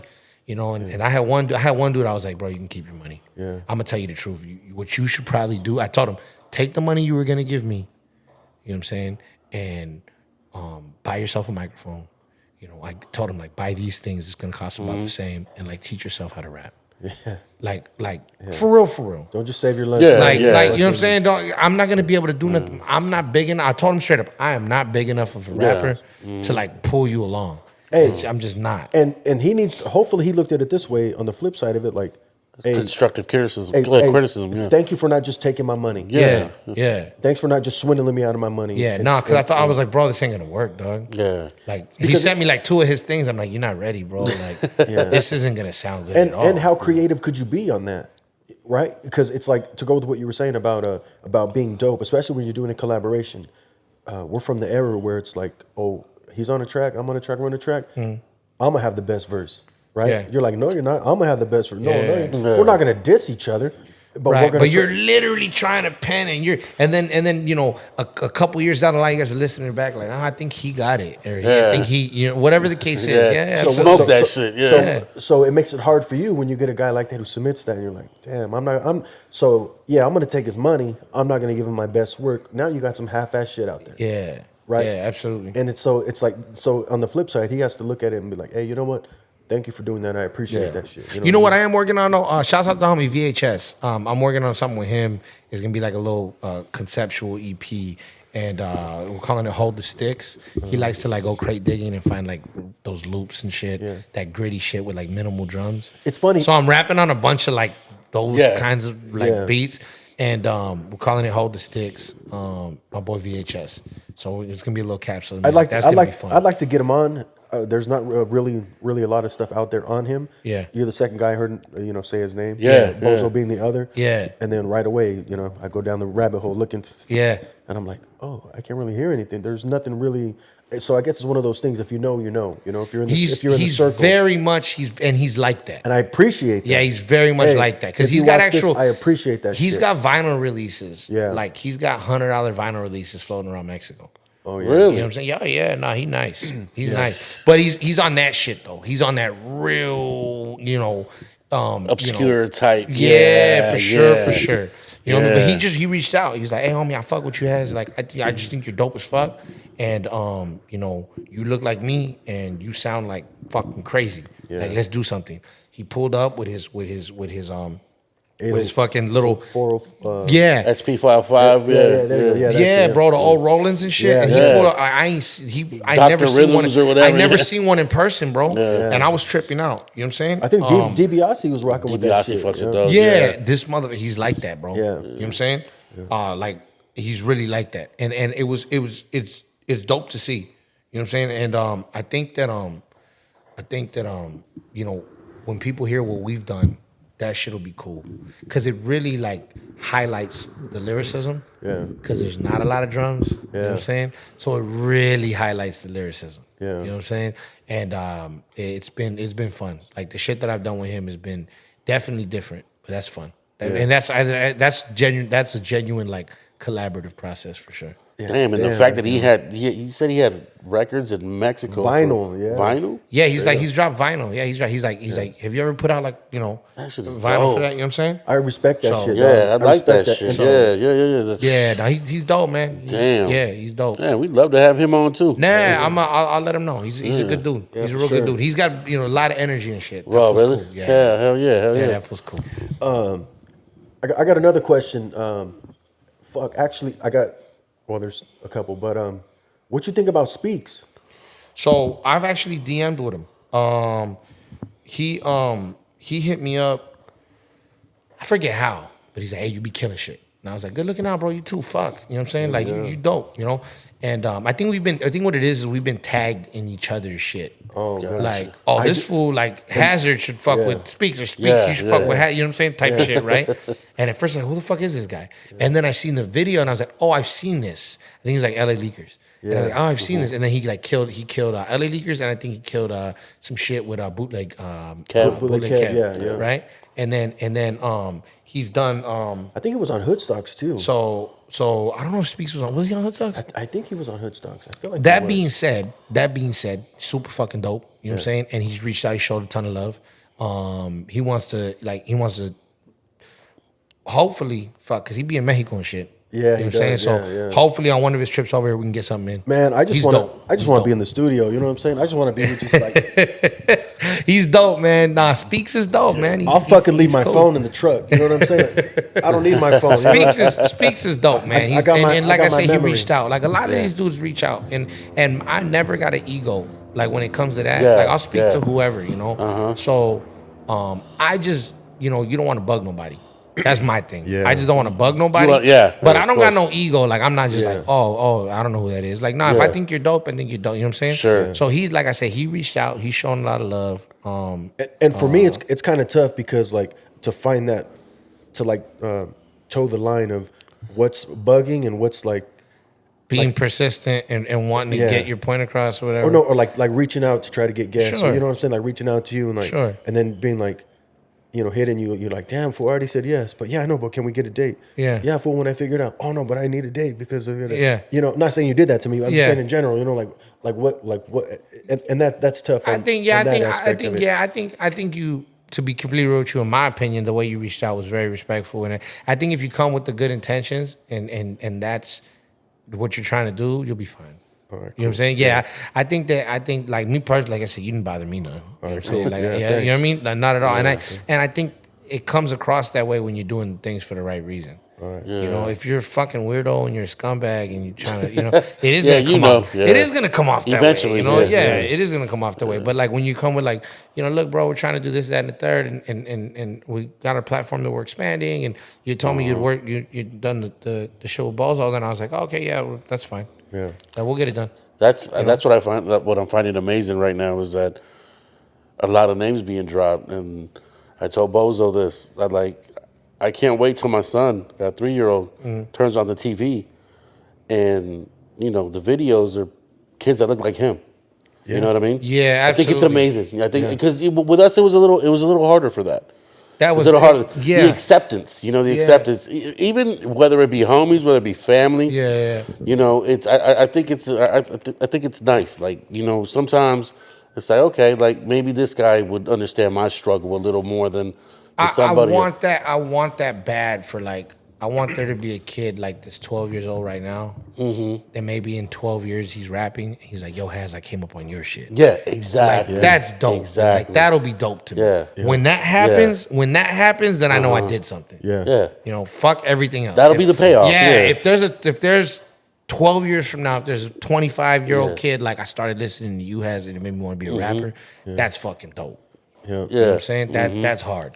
You know, because then at that point it's generational influence. Yeah. Yeah. You understand what I'm saying? And it moves. It So moves. yeah. So you know that for me, I think like the idea of having impact, right? And for most generations to come. and most artists nowadays that are coming out that are trying to put shit out, they're not even thinking like that.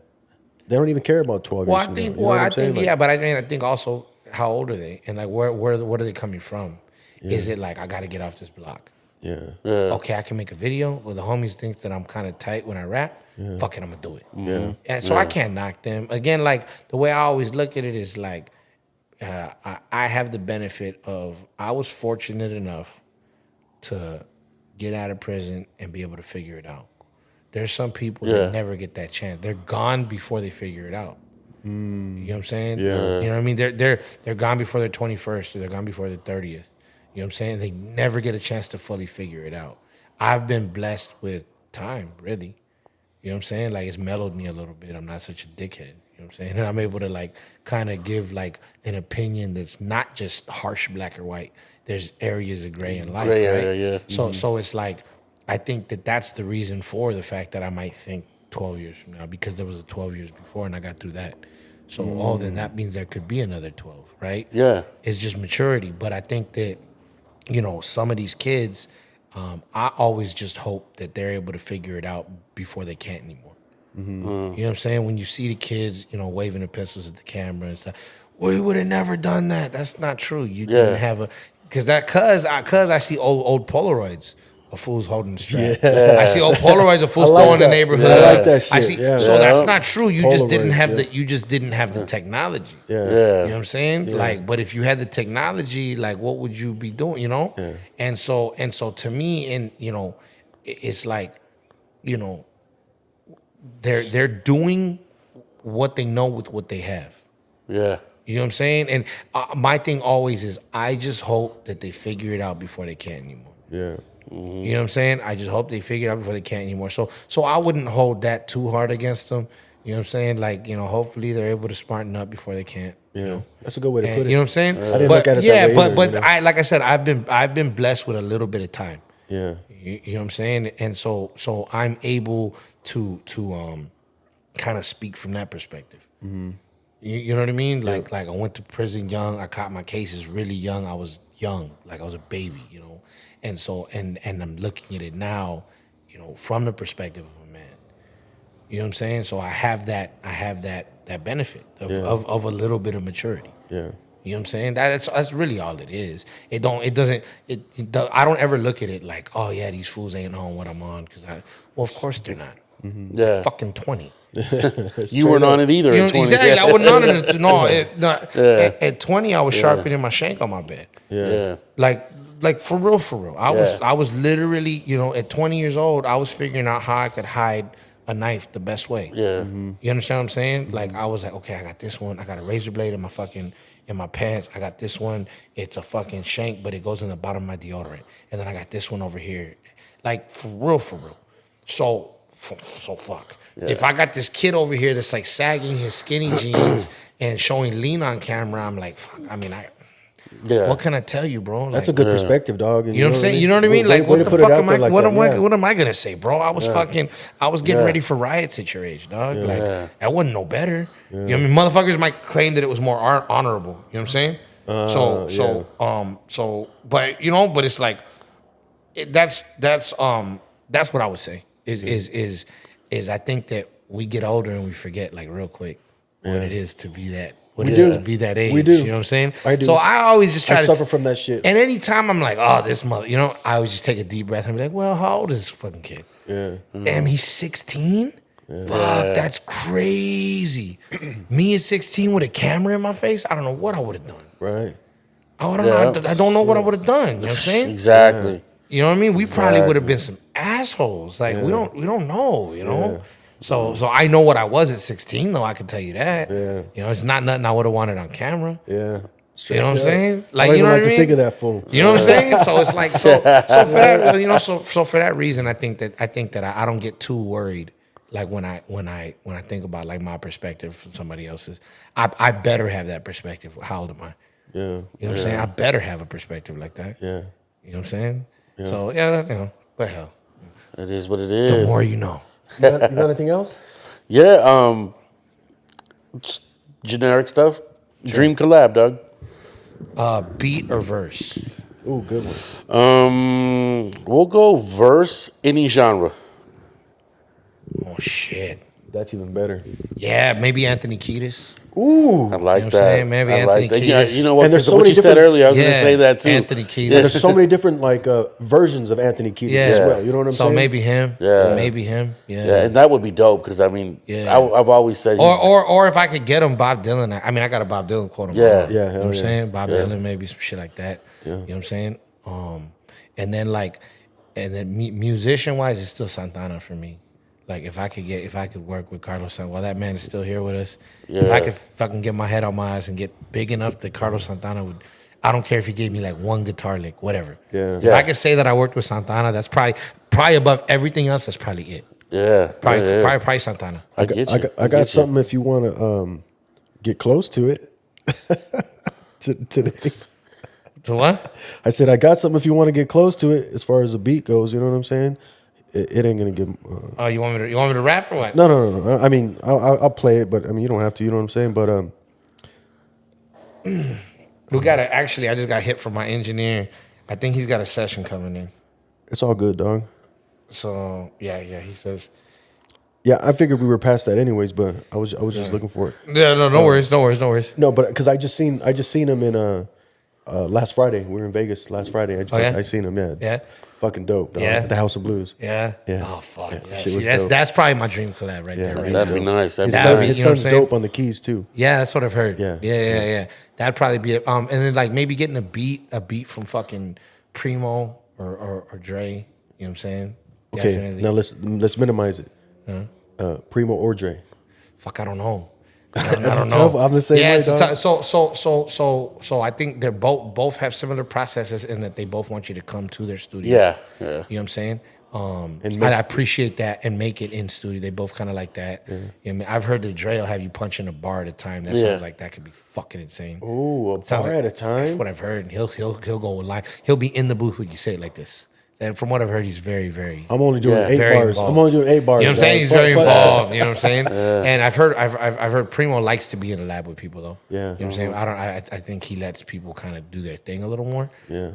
But Dre is fucking Dre. You know, I can't. So it's a toss up between them. It's always I always say like them two. And it's like which version of Dre?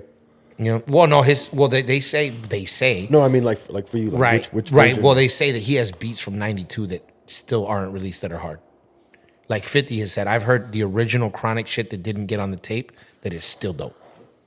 That I could put out tomorrow and people would be like, "This is amazing." Yeah. Wow. I believe it. Yeah, I believe that's it. what 50. 50 I has been never on fucking record heard saying that, that. Yeah, 50 goes. Dre got hate from the first Chronic that he never dropped.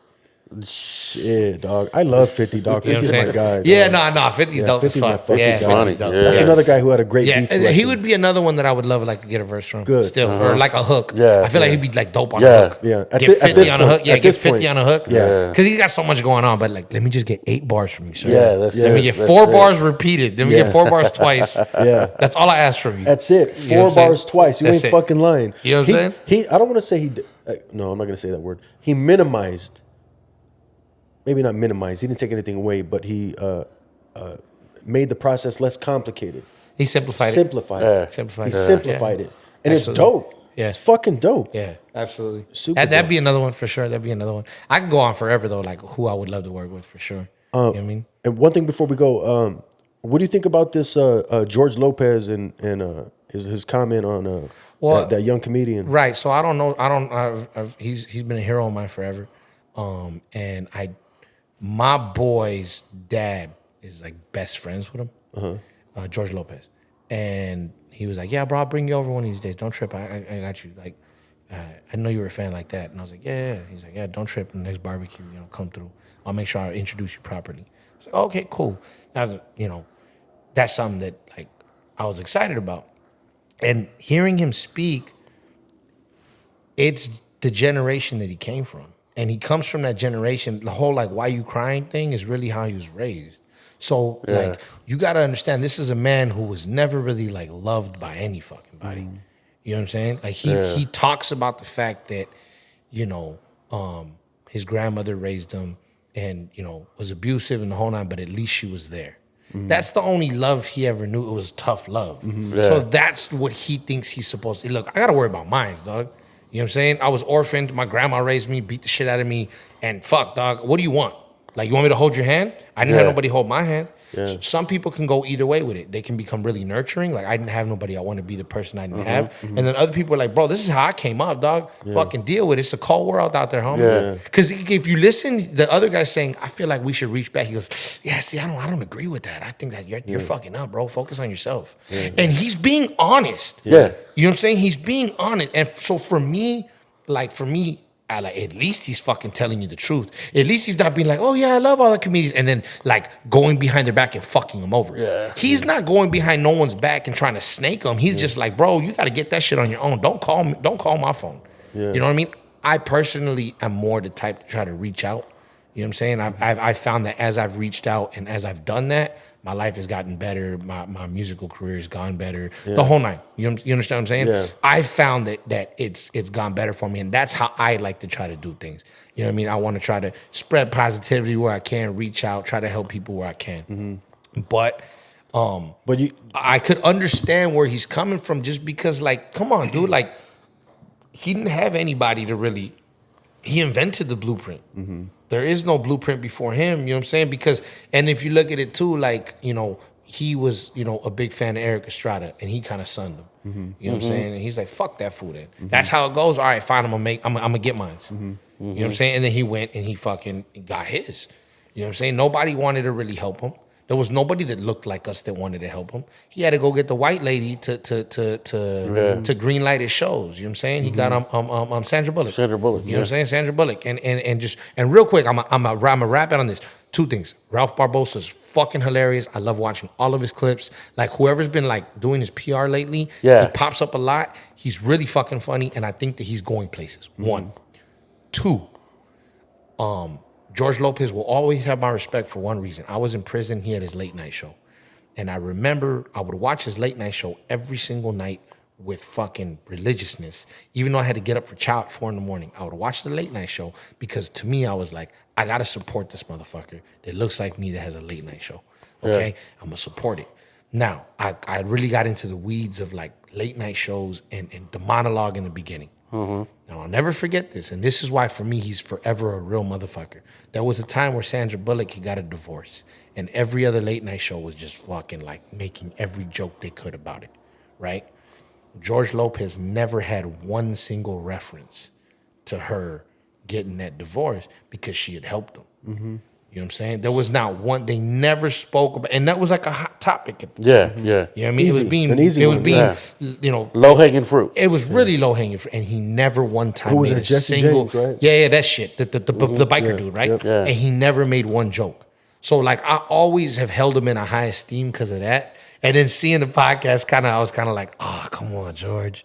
You know what I'm saying? I'm not gonna lie, I was like, come on, bro. And it's the fact that I think he You went know what out I'm of he saying? went out of the way. Like, don't say his fucking name. Would you say his fucking name? Yeah, for? what are you saying his name for? Stop. What are we doing? Yeah, and it's like, dog, just And I was like, chill out, you know. And Ralph Barbosa had a funny thing. He posted it. Yeah. And he said something like, people have been asking me what I think about this. All I would say is, the future is now, old man. You know what I'm saying? So he and I read it like in his little voice course, and shit. yeah. And I was like, that's funny. You know, I think he didn't take it personally because I think his can't. thing is, I think his thing is like, he kind of, from the way he talks, he was raised by his grandmother. I think he grew up in a similar way. So I think he's like, I get it. Like, that fool's just old. You know what I'm saying? He's just older and he didn't have it easy. I get it. It's cool. But I hear what you're saying. Have it that way, but to go out and say that. Why say his fucking name? He's I think when he does those podcasts, it's just stream of consciousness. He's just talking. He's just bullshitting. That's the And real him. And he was, that's the real him, bro. You know, and like I said, I'm not gonna lie. I was kind of like, oh, come on, bro.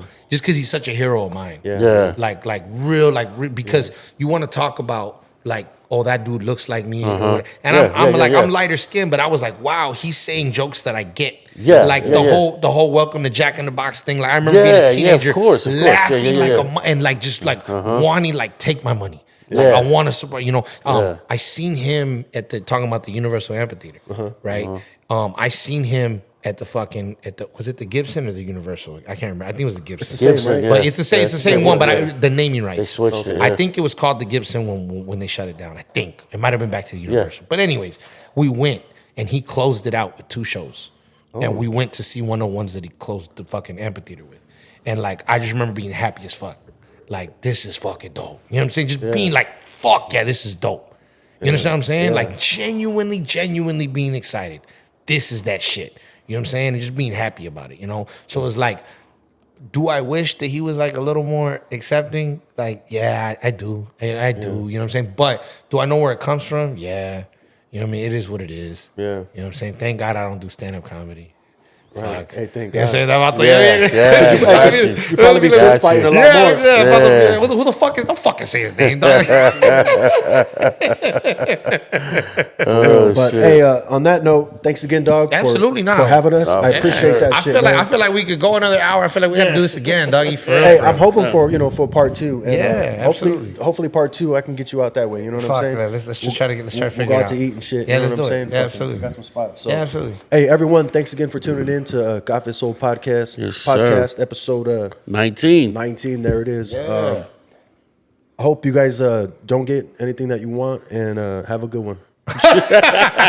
Everyone else, you want to learn the way to win, but never to accept the way to lose.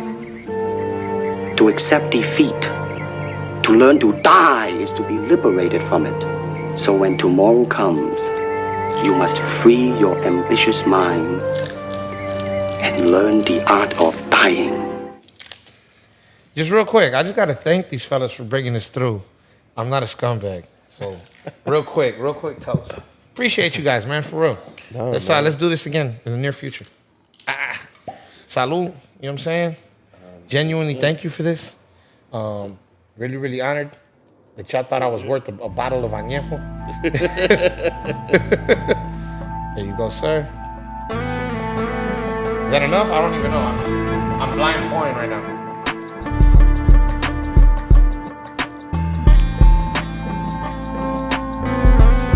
That's good right there. Okay.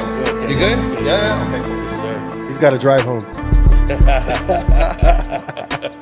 Nah, shouts to the Cafe Soul podcast. I go by Hazerd to the fucking mic, aka Mr. 40 Ounce Fridays. Yeah. And this is how you do it. For real, for real. Thank you, gentlemen. Thank you. Appreciate you guys, huh? Thank you. Yes, sir.